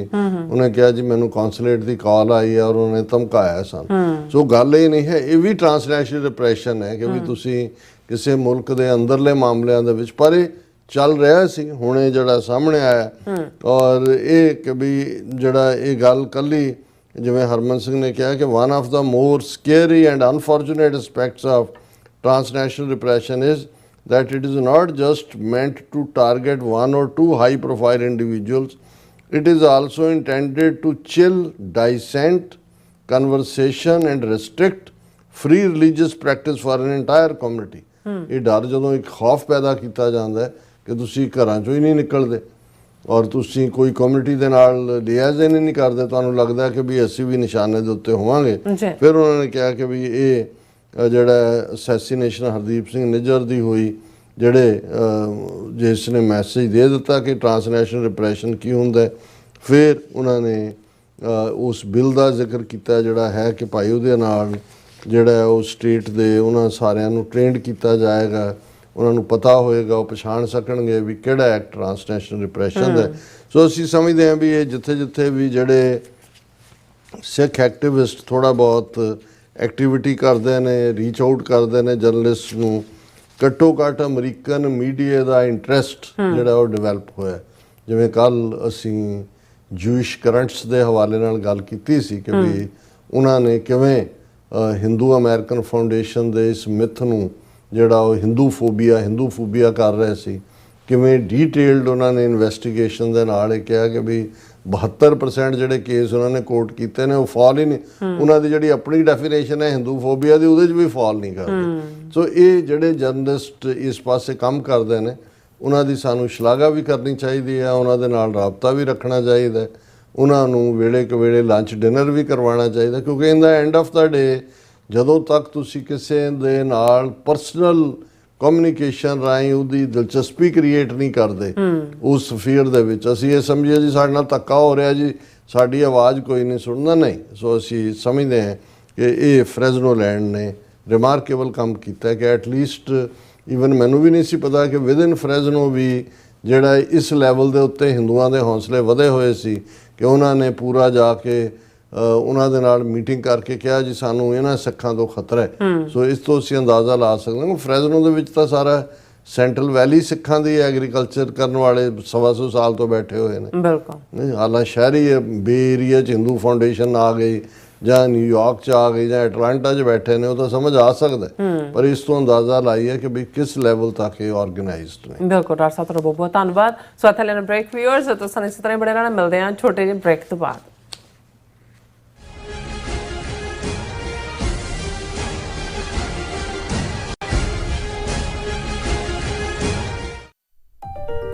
FBI ਤੋਂ ਮੈਂ ਹਾਂ ਸੁਖਵੀਰ ਕੌਰ ਤੇ ਹੁਣ ਸੁਣੋ FBI ਵੱਲੋਂ ਜ਼ਰੂਰੀ ਜਾਣਕਾਰੀ। ਸਾਡੇ ਦੇਸ਼ ਅਮਰੀਕਾ ਵਿੱਚ ਬਾਹਰਲੇ ਦੇਸ਼ਾਂ ਦੀਆਂ ਸਰਕਾਰਾਂ ਵੱਲੋਂ ਅੰਤਰਰਾਸ਼ਟਰੀ ਦਬਾਅ ਪਾਇਆ ਜਾ ਰਿਹਾ ਹੈ। ਇਸ ਨੂੰ ਰੋਕਣ ਲਈ FBI ਨੂੰ ਤੁਹਾਡੇ ਸਹਿਯੋਗ ਦੀ ਲੋੜ ਹੈ।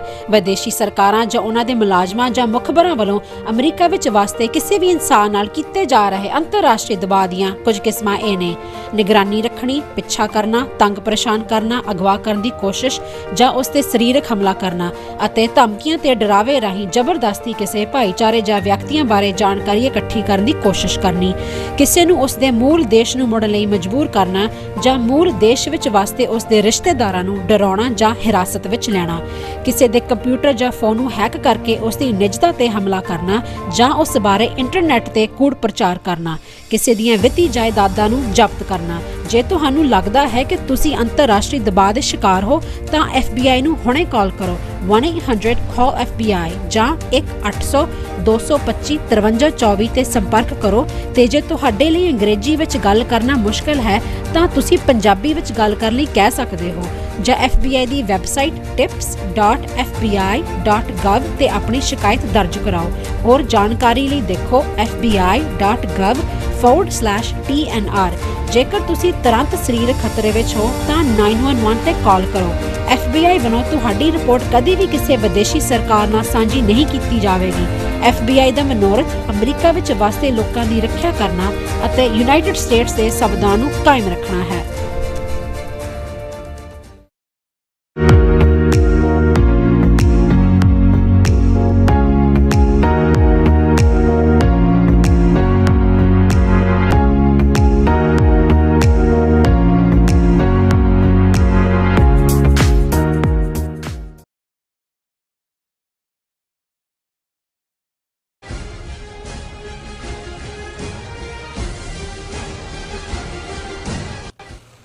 ਦਰਸ਼ਕੋ, ਬ੍ਰੇਕ ਤੋਂ ਬਾਅਦ ਤੁਹਾਡਾ ਫਿਰ ਦੁਬਾਰਾ ਸਵਾਗਤ ਹੈ। ਸੋ ਵੀਅਰਸ, ਗੱਲਬਾਤ ਕਰਨ ਜਾ ਰਹੇ ਹਾਂ ਕਿ ਝੂਠਿਆਂ ਦਾ ਬਾਦਸ਼ਾਹ ਨਰਿੰਦਰ ਮੋਦੀ ਕਈ ਦਿਨਾਂ ਦੇ ਨਿੱਕੇ ਮੁਲਕਾਂ ਦੇ ਦੌਰੇ ਤੋਂ ਬਾਅਦ ਭਾਰਤ ਵਾਪਸ ਪਰਤ ਆਇਆ ਹੈ ਔਰ ਕਾਂਗਰਸ ਨੇ ਮੋਦੀ ਨੂੰ super premium frequent flyer prime minister ਦੀ ਸੰਗਿਆ ਦਿੱਤਾ ਹੈ। ਸੋ ਨਾਲ ਹੀ ਮੋਦੀ ਨੂੰ ਕਿਹਾ ਗਿਆ ਹੈ ਕਿ ਉਹ ਹੁਣ ਹਿੰਸਾਗ੍ਰਸਤ ਮਨੀਪੁਰ ਦਾ ਦੌਰਾ ਕਰਨ ਲਈ ਵੀ ਟਾਈਮ ਕੱਢੇ ਅਤੇ ਨਾਲ ਹੀ ਪਹਿਲਗਾਮ ਦੀ ਹਿੰਸਾ ਲਈ ਜ਼ਿੰਮੇਵਾਰ ਦਹਿਸ਼ਤਗਰਦਾਂ ਦੀ ਸ਼ਨਾਖਤ ਕਰੇ। ਸੋ ਇਸ ਬਾਰੇ ਆਪਾਂ ਗੱਲਬਾਤ ਕਰਨ ਜਾ ਰਹੇ ਹਾਂ। ਸੋ ਅਸੀਂ ਚਾਹਾਂਗੇ ਕਿ ਤੁਸੀਂ ਇਸੇ ਤਰ੍ਹਾਂ ਬਣੇ ਰਹਿਣਾ। ਦੇਖਣ ਸੁਣ ਲਈ ਜਾਂ ਲਿਖਣ ਲਈ ਤੁਹਾਡਾ ਸਭ ਦਾ ਬਹੁਤ ਬਹੁਤ ਧੰਨਵਾਦ ਜੀ। ਡਾਕਟਰ ਸਾਹਿਬ, ਕੀ ਵਿਚਾਰਾਂ ਨੇ? ਦੇਖੋ, ਪ੍ਰਾਈਮ ਮਿਨਿਸਟਰ ਮੋਦੀ ਜਿਹੜਾ ਨਸਲਕੁਸ਼ੀ ਦਾ ਮਾਰ ਹੋਣ ਦੇ ਨਾਤੇ ਪ੍ਰਾਈਮ ਮਿਨਿਸਟਰਸ਼ਿਪ ਤੱਕ ਪਹੁੰਚਿਆ, ਕਿਉਂਕਿ 2002 'ਚ ਮੋਦੀ ਅਮਿਤ ਸ਼ਾਹ ਦੀ ਕਾਤਲ ਜੋੜੀ ਨੇ ਹਜ਼ਾਰਾਂ ਮੁਸਲਮਾਨਾਂ ਦਾ ਕਤਲੇਆਮ ਕੀਤਾ ਗੁਜਰਾਤ ਦੇ ਵਿੱਚ, ਔਰ ਜਿਸ ਬੇਹਯਾਈ ਬੇਸ਼ਰਮੀ ਦੇ ਨਾਲ ਉਸ ਨੂੰ ਉਹਨੇ ਜਸਟੀਫਾਈ ਵੀ ਕੀਤਾ, ਹਮੇਸ਼ਾ ਡਿਨਾਇਲ 'ਚ ਵੀ ਰਿਹਾ ਔਰ ਜਦੋਂ ਉਹ ਪ੍ਰਾਈਮ ਮਿਨਿਸਟਰੀਅਲ ਰੇਸ ਲਈ ਰਨ ਕਰ ਰਿਹਾ ਸੀ 2014 'ਚ, ਉਹਨੂੰ ਇੱਕ ਫੋਰਨ ਕੋਰਸਪੋਂਡੈਂਟ ਨੇ ਉਸ ਨੂੰ ਇੰਟਰਵਿਊ ਕਰਦਿਆਂ ਕਿਹਾ ਕਿ ਵੀ ਬੇਸ਼ੱਕ ਤੇਰੇ ਕਹਿਣ ਮੁਤਾਬਕ ਤੂੰ ਇਨਵੋਲਵ ਨਹੀਂ ਹੈ ਮੁਸਲਮਾਨਾਂ ਦੀ ਨਸਲਕੁਸ਼ੀ 'ਚ ਔਰ ਕਿਸੇ ਅਦਾਲਤ ਨੇ ਤੈਨੂੰ ਦੋਸ਼ੀ ਨਹੀਂ ਪਾਇਆ, ਪਰ ਫਿਰ ਵੀ ਹਜ਼ਾਰਾਂ ਲੋਕ ਮਾਰੇ ਗਏ, ਤੈਨੂੰ ਦੁੱਖ ਤਾਂ ਹੋਏਗਾ ਗੁਜਰਾਤੀ ਹੋਣ ਦੇ ਨਾਤੇ, ਉਹ ਵੀ ਤੁਹਾਡੇ ਗੁਜਰਾਤ ਦੇ ਸ਼ਹਿਰੀ ਸੀ। तो उसने कहा भी हाँ, अगर कोई कुत्ते का पिल्ला भी गाड़ी के टायर के नीचे आ जाए दुख तो होता ही है।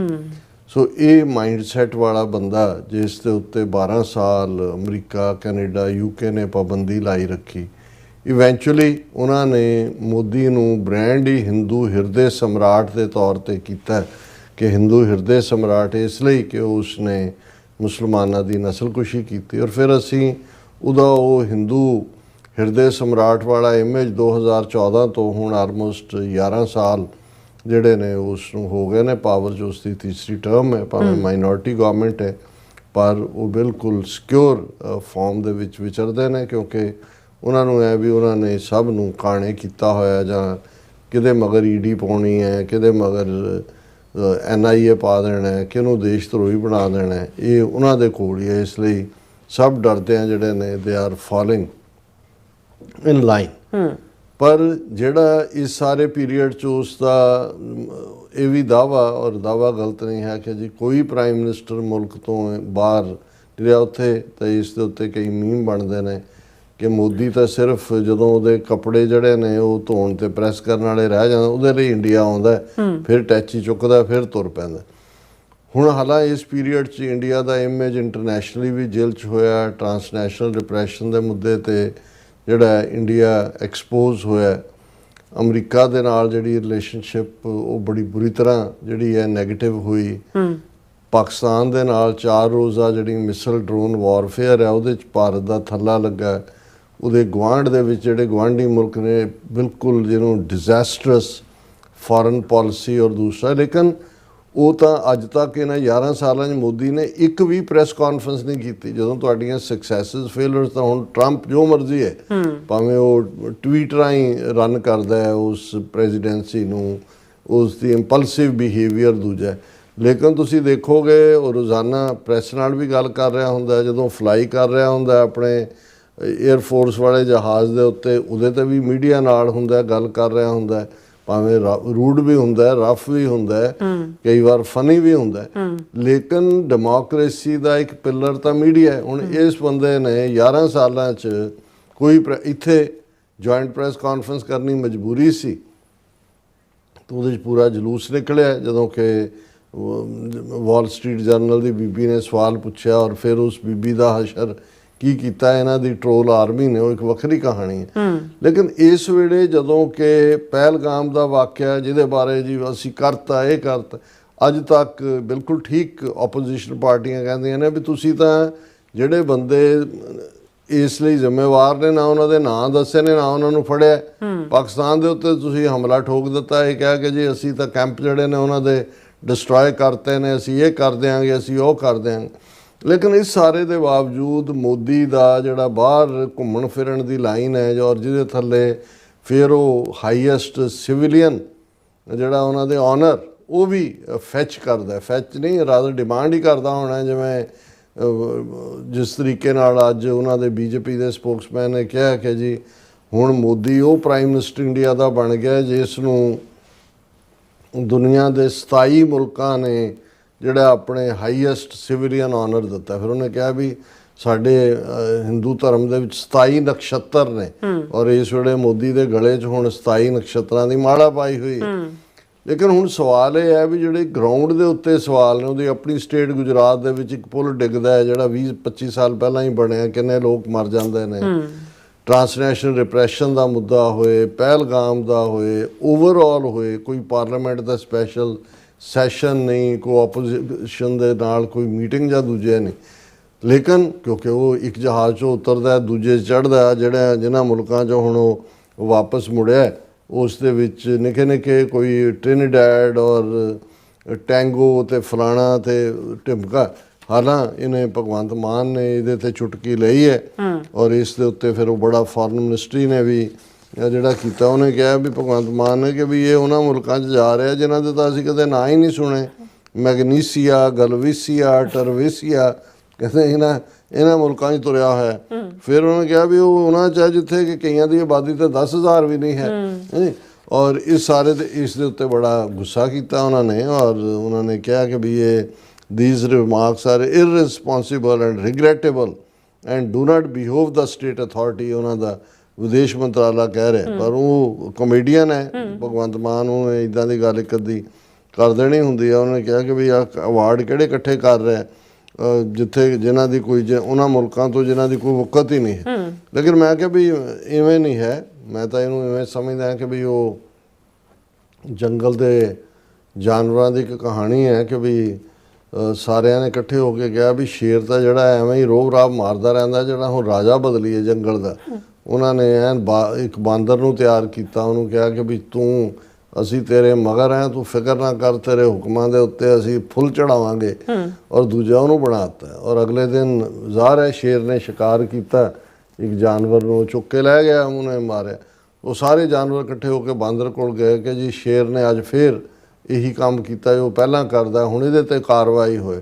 ਬਾਂਦਰ ਦੌੜ ਕੇ ਦਰਖਤ ਦੀ ਇੱਕ ਬਰਾਂਚ ਤੋਂ ਦੂਜੀ 'ਤੇ ਚੜ੍ਹ ਜਾਏ, ਦੂਜੀ ਤੋਂ ਇੱਧਰ ਨੂੰ ਆ ਜਾਏ। ਸਵੇਰ ਤੋਂ ਸ਼ਾਮ ਤੱਕ ਜਾਨਵਰ ਥੱਲੇ ਬੈਠੇ ਨੇ ਅਪੀਲ ਲੈ ਕੇ ਵੀ ਰਾਜਾ ਜੀ ਹੁਣ ਕੁਝ ਕਰਨਗੇ। ਤੇ ਉਹ ਉਹਨਾਂ ਨੂੰ ਕਹਿੰਦਾ ਕਿ ਵੀ ਸ਼ਾਮ ਹੋ ਗਈ। ਉਹਨਾਂ ਕਿਹਾ ਵੀ ਬਾਂਦਰ ਜਨਾਬ ਕੋਈ ਰਿਜ਼ਲਟ? ਉਹ ਕਹਿੰਦਾ ਮੈਂ ਹੁਣ ਰਿਜ਼ਲਟ ਮੈਂ ਦੌੜ ਧੂਪ ਤਾਂ ਕਰ ਰਿਹਾ ਨਾ, ਉਹ ਦੌੜ ਧੂਪ ਕਰ ਰਿਹਾ। ਸੋ ਮੋਦੀ ਦਾ ਭਾਰਤ ਦਾ ਇਮੇਜ ਕੀ ਹੈ, ਉਹ ਬਾਲਕਨਾਈਜ਼ ਹੋ ਰਿਹਾ ਹੈ। ਉੱਥੇ ਮਨੀਪੁਰ ਦੇ ਵਿੱਚ 2 ਸਾਲ ਤੋਂ ਜ਼ਿਆਦਾ ਦੀ ਹਿੰਸਾ ਚੱਲ ਰਹੀ, ਜਿੱਥੇ ਜਾਣ ਦਾ ਇਹਦੇ ਕੋਲ ਟਾਈਮ ਨਹੀਂ ਹੈ। ਪਹਿਲਗਾਮ ਦਾ ਰੌਲਾ ਬੜਾ ਪਾਇਆ, ਆਪਰੇਸ਼ਨ ਸੰਦੂਰ ਵੀ ਲੋਕਾਂ 'ਚ ਵੰਡਣ ਲੱਗ ਗਏ ਸੀ। ਤੇ ਉਹਨਾਂ ਨੇ ਕਿਹਾ ਵੀ ਇਹ ਤਾਂ ਸੁਹਾਗਣਾ ਦਾ ਕੰਮ ਹੈ ਕਿ ਕੀ ਹੈ। ਉਹ ਕਹਿੰਦਾ ਜੀ ਸੰਦੂਰ ਤਾਂ ਪਤਾ ਨਹੀਂ ਕੀ ਹੈ।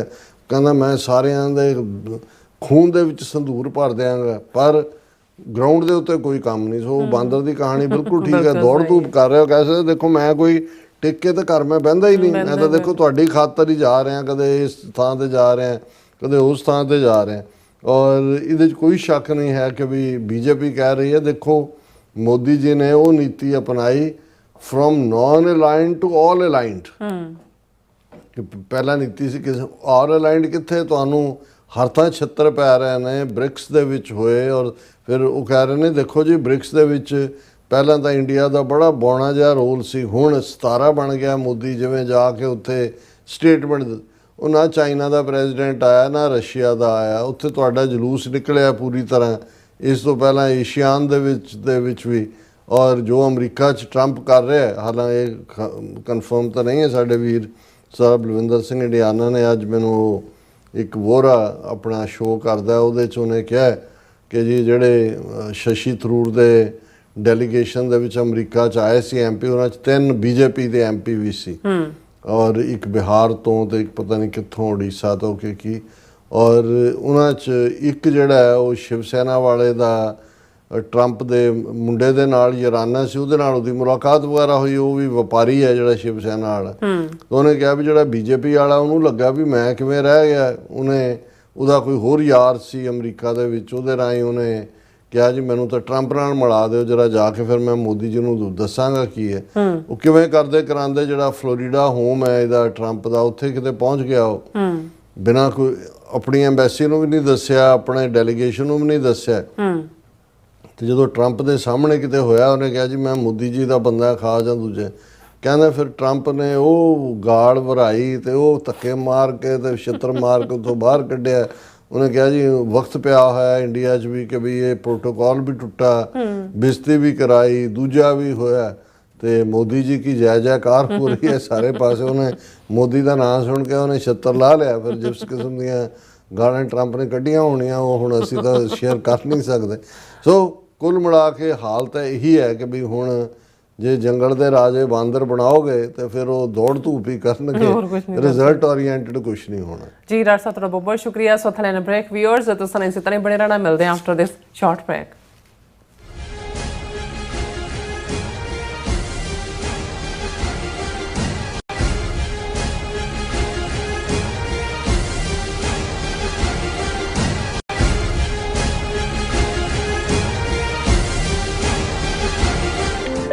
ਸਿਗਨੇਚਰ ਟਰੱਕ ਸਰਵਿਸ ਰਾਊਟ 81 ਉੱਤੇ ਐਗਜ਼ਿਟ 235 ਤੇ ਟਰੱਕਰ ਵੀਰਾਂ ਲਈ 24 ਘੰਟੇ ਰੋਡ ਸਰਵਿਸ ਦੀ ਸੁਵਿਧਾ ਮੌਜੂਦ। Heavy duty repair, oil change, ਪੁਰਾਣੇ ਅਤੇ ਨਵੇਂ tyre, computer diagnostic, DPF cleaning, brake service ਜਾਂ ਰਸਤੇ ਵਿੱਚ ਆਈ ਹਰ ਤਰ੍ਹਾਂ ਦੀ ਰਿਪੇਅਰ ਪ੍ਰੋਫੈਸ਼ਨਲ ਟੀਮ ਵੱਲੋਂ ਕੀਤੀ ਜਾਂਦੀ ਹੈ। ਬ੍ਰੇਕਫਾਸਟ, ਲੰਚ ਅਤੇ ਡਿਨਰ ਲਈ ਪੰਜਾਬੀ ਢਾਬੇ ਦਾ ਆਨੰਦ ਵੀ ਮਾਣੋ। ਡਰਾਈਵਰ ਅਤੇ ਟਰੱਕ ਆਪਰੇਟਰ ਵੀਰ ਡਿਸਪੈਚ ਦੀ ਸਰਵਿਸ ਲਈ ਸਾਡੇ ਨਾਲ ਸੰਪਰਕ ਕਰਨ। Signature truck service 58 triangle drive, wares cave, Virginia 2448। ਕੀ ਤੁਸੀਂ ਆਪਣੇ ਟੈਕਸਸ ਨੂੰ ਲੈ ਕੇ ਚਿੰਤਤ ਹੋ?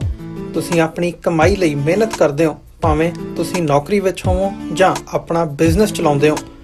ਜਦੋਂ ਟੈਕਸ ਭਰਨ ਦਾ ਸਮਾਂ ਆਉਂਦਾ ਤਾਂ ਤੁਹਾਨੂੰ ਇੱਕ ਭਰੋਸੇਯੋਗ ਟੈਕਸ ਅਕਾਊਂਟੈਂਟ ਦੀ ਲੋੜ ਹੈ ਜੋ ਟੈਕਸ ਬੈਲੈਂਸ ਦਾ ਤੁਹਾਡੇ ਪੱਖ ਵਿੱਚ ਜਾਣਾ ਯਕੀਨੀ ਬਣਾਵੇ। ਸਿਆਟਲ ਦੀ ਜਾਣੀ ਪਛਾਣੀ company accurate accountants and taxes ਤੁਹਾਡੀ ਸੇਵਾ ਵਿੱਚ ਹਾਜ਼ਰ ਹੈ। ਅਸੀਂ ਹਰ ਤਰ੍ਹਾਂ ਦੇ ਟੈਕਸ ਭਰਨ ਵਿੱਚ ਤੁਹਾਡੀ ਮਦਦ ਕਰਾਂਗੇ। ਟੈਕਸ ਸੰਬੰਧੀ ਕਿਸੇ ਵੀ ਤਰ੍ਹਾਂ ਦੇ ਸਵਾਲ ਲਈ ਅੱਜ ਹੀ ਸਾਡੇ ਤੱਕ ਪਹੁੰਚ ਕਰੋ। Accurate accountants and Texas. America ਵਿੱਚ ਰਹਿ ਰਹੇ ਹੋ ਅਤੇ ਡਰਾਈਵਿੰਗ ਲਾਇਸੈਂਸ ਲੈਣਾ ਚਾਹੁੰਦੇ ਹੋ ਤੇ ਲੱਭ ਰਹੇ ਹੋ ਇੱਕ ਤਜਰਬੇਕਾਰ ਡਰਾਈਵਿੰਗ ਸਕੂਲ, ਤਾਂ ਤੁਹਾਡੇ ਲਈ ਹੈ ਵੱਡੀ ਖੁਸ਼ਖਬਰੀ। ਕੈਲੀਫੋਰਨੀਆ ਦਾ ਸਟਾਕਟਨ ਟਰੱਕ ਡਰਾਈਵਿੰਗ ਸਕੂਲ ਤੁਹਾਨੂੰ ਦੇਵੇਗਾ ਡਰਾਈਵਿੰਗ ਸਿਖਲਾਈ ਅਤੇ ਡਰਾਈਵਿੰਗ ਦੌਰਾਨ ਪੇਸ਼ ਆਉਂਦੀਆਂ ਮੁਸ਼ਕਲਾਂ ਨਾਲ ਨਜਿੱਠਣ ਦੀ ਸਿਖਲਾਈ। 25 ਸਾਲ ਤੋਂ ਵੀ ਵੱਧ ਦੇ ਤਜਰਬੇ ਨਾਲ ਤੁਹਾਨੂੰ ਮਿਲੇਗੀ ਡਰਾਈਵਿੰਗ ਨਾਲ ਸੰਬੰਧਿਤ ਹਰ ਤਰ੍ਹਾਂ ਦੀ ਸਿਖਲਾਈ, ਉਹ ਵੀ ਵਾਜਿਬ ਕੀਮਤ ਵਿੱਚ। ਫਿਰ ਦੇਰ ਕਿਸ ਗੱਲ ਦੀ? ਅੱਜ ਹੀ ਸੰਪਰਕ ਕਰੋ 2097883308 ਜਾਂ ਫਿਰ 2093139919 ਨੰਬਰਾਂ ਤੇ ਅਤੇ ਪਾਓ ਆਪਣਾ ਡਰਾਈਵਿੰਗ ਲਾਇਸੈਂਸ।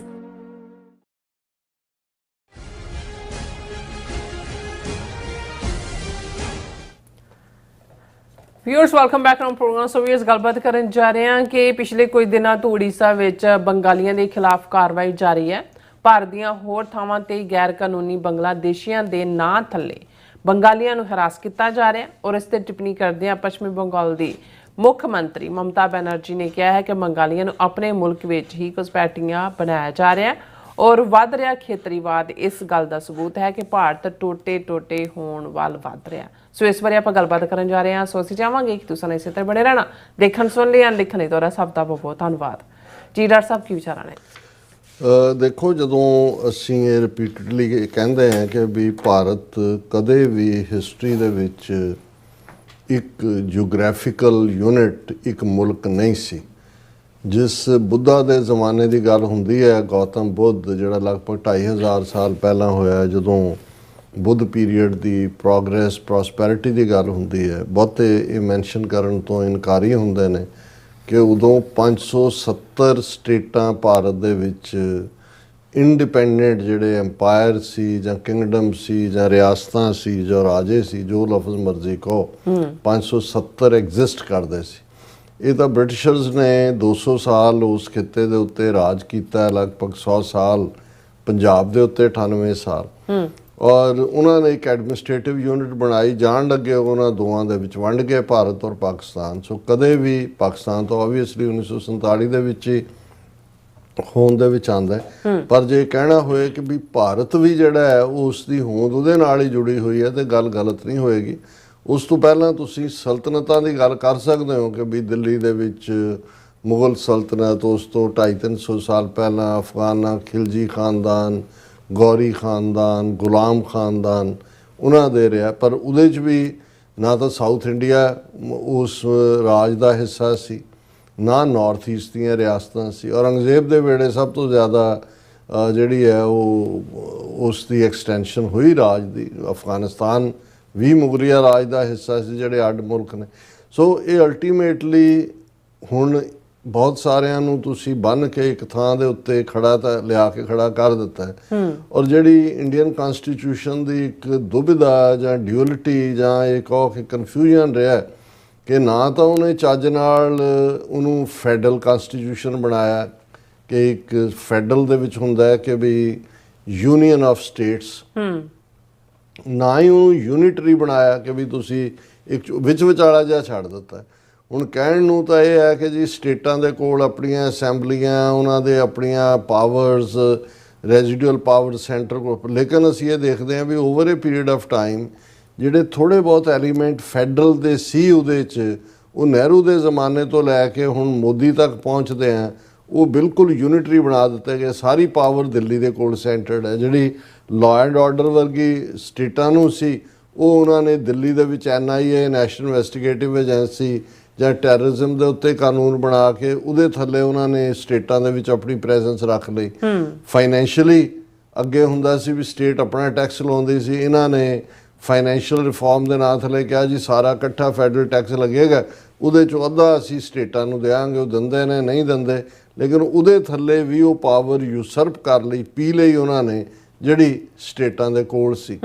ਔਰ ਹੁਣ ਜਦੋਂ ਇਹਨਾਂ ਨੂੰ ਇਹ ਲੱਗਦਾ ਹੈ ਵੀ ਸਟੇਟ ਇੰਨੀ ਪਾਵਰਫੁਲ ਹੋ ਗਈ ਹੈ, ਦਿੱਲੀ ਕੋਲ ਇੰਨੀ ਪਾਵਰ ਹੈ, ਔਰ ਜਿਹਦੇ ਮਗਰ ਮਰਜ਼ੀ NIA ਪਾ ਦੇਣ, ਇਨਕਮ ਟੈਕਸ ਵਾਲਿਆਂ ਨੂੰ ਪਾ ਦੇਣ, CBI ਨੂੰ ਪਾ ਦੇਣ, ਕਿ ਜਿਹੜੇ ਉਹਨਾਂ ਨੂੰ ਟਰਬਲਡ ਸਪਾਟ ਲੱਗਦੇ ਨੇ, ਟਰਬਲਡ ਉਹਨਾਂ ਦੇ ਹਿੰਦੂਤਵਾ ਦੇ ਏਜੰਡੇ ਤੋਂ, ਜਿੱਥੇ ਉਹਨਾਂ ਦਾ ਨਫ਼ਰਤ ਦਾ ਏਜੰਡਾ ਜਾਂ ਮੁਸਲਿਮ ਪਰਸੀਕਿਊਸ਼ਨ ਜਾਂ ਮਾਈਨੋਰਟੀਜ਼ ਦੀ ਪਰਸੀਕਿਊਸ਼ਨ ਨਹੀਂ ਹੋ ਰਹੀ, ਉੱਥੇ ਜਾਂ ਤਾਂ ਸਿੱਧੀ ਵਾਇਲੈਂਸ ਰਾਹੀਂ ਉਹਨਾਂ ਦਾ ਖਾਤਮਾ ਕਰ ਰਹੇ ਨੇ, ਜੋ ਮਨੀਪੁਰ ਦੇ ਵਿੱਚ ਚੱਲ ਰਿਹਾ 2 ਸਾਲ ਤੋਂ। ਉੱਥੇ ਕੋਈ ਅਜੇ ਤੱਕ ਜਿਹੜਾ ਮੋਦੀ ਉੱਥੇ ਵਿਜ਼ਿਟ ਵੀ ਨਹੀਂ ਕੀਤਾ, ਲੇਕਿਨ ਉੱਥੇ ਬਰਾਬਰ ਕ੍ਰਿਸਚੀਅਨਸ ਦੀ ਪਰਸੀਕਿਊਸ਼ਨ ਚੱਲ ਰਹੀ ਹੈ। ਬੰਗਾਲ, ਹੁਣ ਵੈਸਟ ਬੰਗਾਲ ਦੀ ਹਾਲਾਂ ਬੀਬੀ ਮਮਤਾ ਬੈਨਰਜੀ ਖੁਦ ਬ੍ਰਾਹਮਣ ਹੈ, ਔਰ ਪੂਰਾ ਉਹ ਜਦੋਂ ਵੇਦਾਂ ਦੇ ਮੰਤਰ ਸੁਣਾਉਣ ਲੱਗਦੀ ਹੈ ਸਟੇਜ ਤੋਂ, ਤਾਂ ਮੇਰਾ ਖਿਆਲ ਹੈ ਇਹਨਾਂ ਨੂੰ ਭੁੱਲ ਜਾਂਦੇ ਨੇ BJP ਵਾਲਿਆਂ ਨੂੰ ਆਪਣੇ। ਲੇਕਿਨ ਉਹ ਸਟੇਟ ਦੀ ਕੰਪੋਜੀਸ਼ਨ ਨੂੰ ਚੰਗੀ ਤਰ੍ਹਾਂ ਸਮਝਦੀ ਹੈ। ਲਗਭਗ 33% ਆਬਾਦੀ ਜਿਹੜੀ ਹੈ ਵੈਸਟ ਬੰਗਾਲ ਦੀ ਮੁਸਲਿਮ ਪਾਪੂਲੇਸ਼ਨ ਹੈ। ਹੁਣ ਇਹਨਾਂ ਦਾ ਏਜੰਡਾ ਤਾਂ ਹਿੰਦੂ ਮੁਸਲਿਮ ਕਰਕੇ ਇਹਨਾਂ ਦਾ ਪੋਲੀਟੀਕਲ ਏਜੰਡਾ ਨਿਕਲਦਾ। ਸੋ ਉਹਨੇ, ਔਰ ਉਹ ਬਿਲਕੁਲ ਆਇਰਨ ਫਿਸਟ ਨਾਲ ਰੂਲ ਵੀ ਕਰਦੀ ਹੈ, ਉਹਨੇ ਜਿਹੜੀ ਰਿਲੀਜੀਅਸ ਹਾਰਮਨੀ ਹੈ ਉਹਨੂੰ ਵੀ ਬਣਾਇਆ ਹੋਇਆ, ਔਰ ਚੈਲੰਜ ਵੀ ਕਰਦੀ ਹੈ ਸੈਂਟਰ ਨਾਲ। ਜਦੋਂ ਉਹਨੂੰ ਲੱਗੇ, ਉਹਨੂੰ ਮੋਦੀ ਦੇ ਲਈ ਕੋ ਕੱਪੜਿਆਂ ਦਾ ਸੂਟ ਵੀ ਸੀ ਦਿੰਦੀ ਹੈ ਸਾਲ ਦਾ, ਜਾਂ ਬੁਣ ਕੇ ਦਿੰਦੀ ਹੈ ਸਵੈਟਰ, ਕਿਉਂਕਿ ਉਹਨੂੰ ਉਹਨੇ ਆਪਣੇ ਲੈਵਲ ਦਾ ਉਹ ਵੀ ਪਾਰਟ ਰੱਖਿਆ ਹੋਇਆ। ਲੇਕਿਨ ਇਹਦੇ 'ਚ ਕੋਈ ਸ਼ੱਕ ਨਹੀਂ ਹੈ ਕਿ ਉਸ ਨੇ ਇਹ ਜਿਹੜੀ ਫਿਰਕੂ ਨਫ਼ਰਤ ਵਾਲਾ ਮਾਹੌਲ ਹੈ, ਉਸ ਨੂੰ ਉਹਨੇ ਬੰਗਾਲ ਦੇ ਵਿੱਚ ਬਹੁਤਾ ਸਿਰ ਨਹੀਂ ਚੁੱਕਣ ਦਿੱਤਾ। ਹੁਣ ਕਿਉਂਕਿ BJP ਦੇ ਕੋਲ ਇਸ ਵੇਲੇ ਮੁਸਲਮਾਨਾਂ ਦੇ ਖਿਲਾਫ ਕੁਛ ਕਰਨ ਦੇ ਲਈ ਉਹਨਾਂ ਨੂੰ ਕੁਛ ਨਾ ਕੁਛ ਚਾਹੀਦਾ, ਉਹਨਾਂ ਨੇ ਉੜੀਸਾ, ਜਿੱਥੇ ਬੀਜੂ ਪਟਨਾਇਕ ਦੀ ਔਰ ਦੂਜੀ ਜਿਹੜੀ ਹੈ ਹਕੂਮਤ ਹੁੰਦੀ ਸੀ, ਹੁਣ ਉੱਥੇ BJP ਦੀ ਹਕੂਮਤ ਹੈ।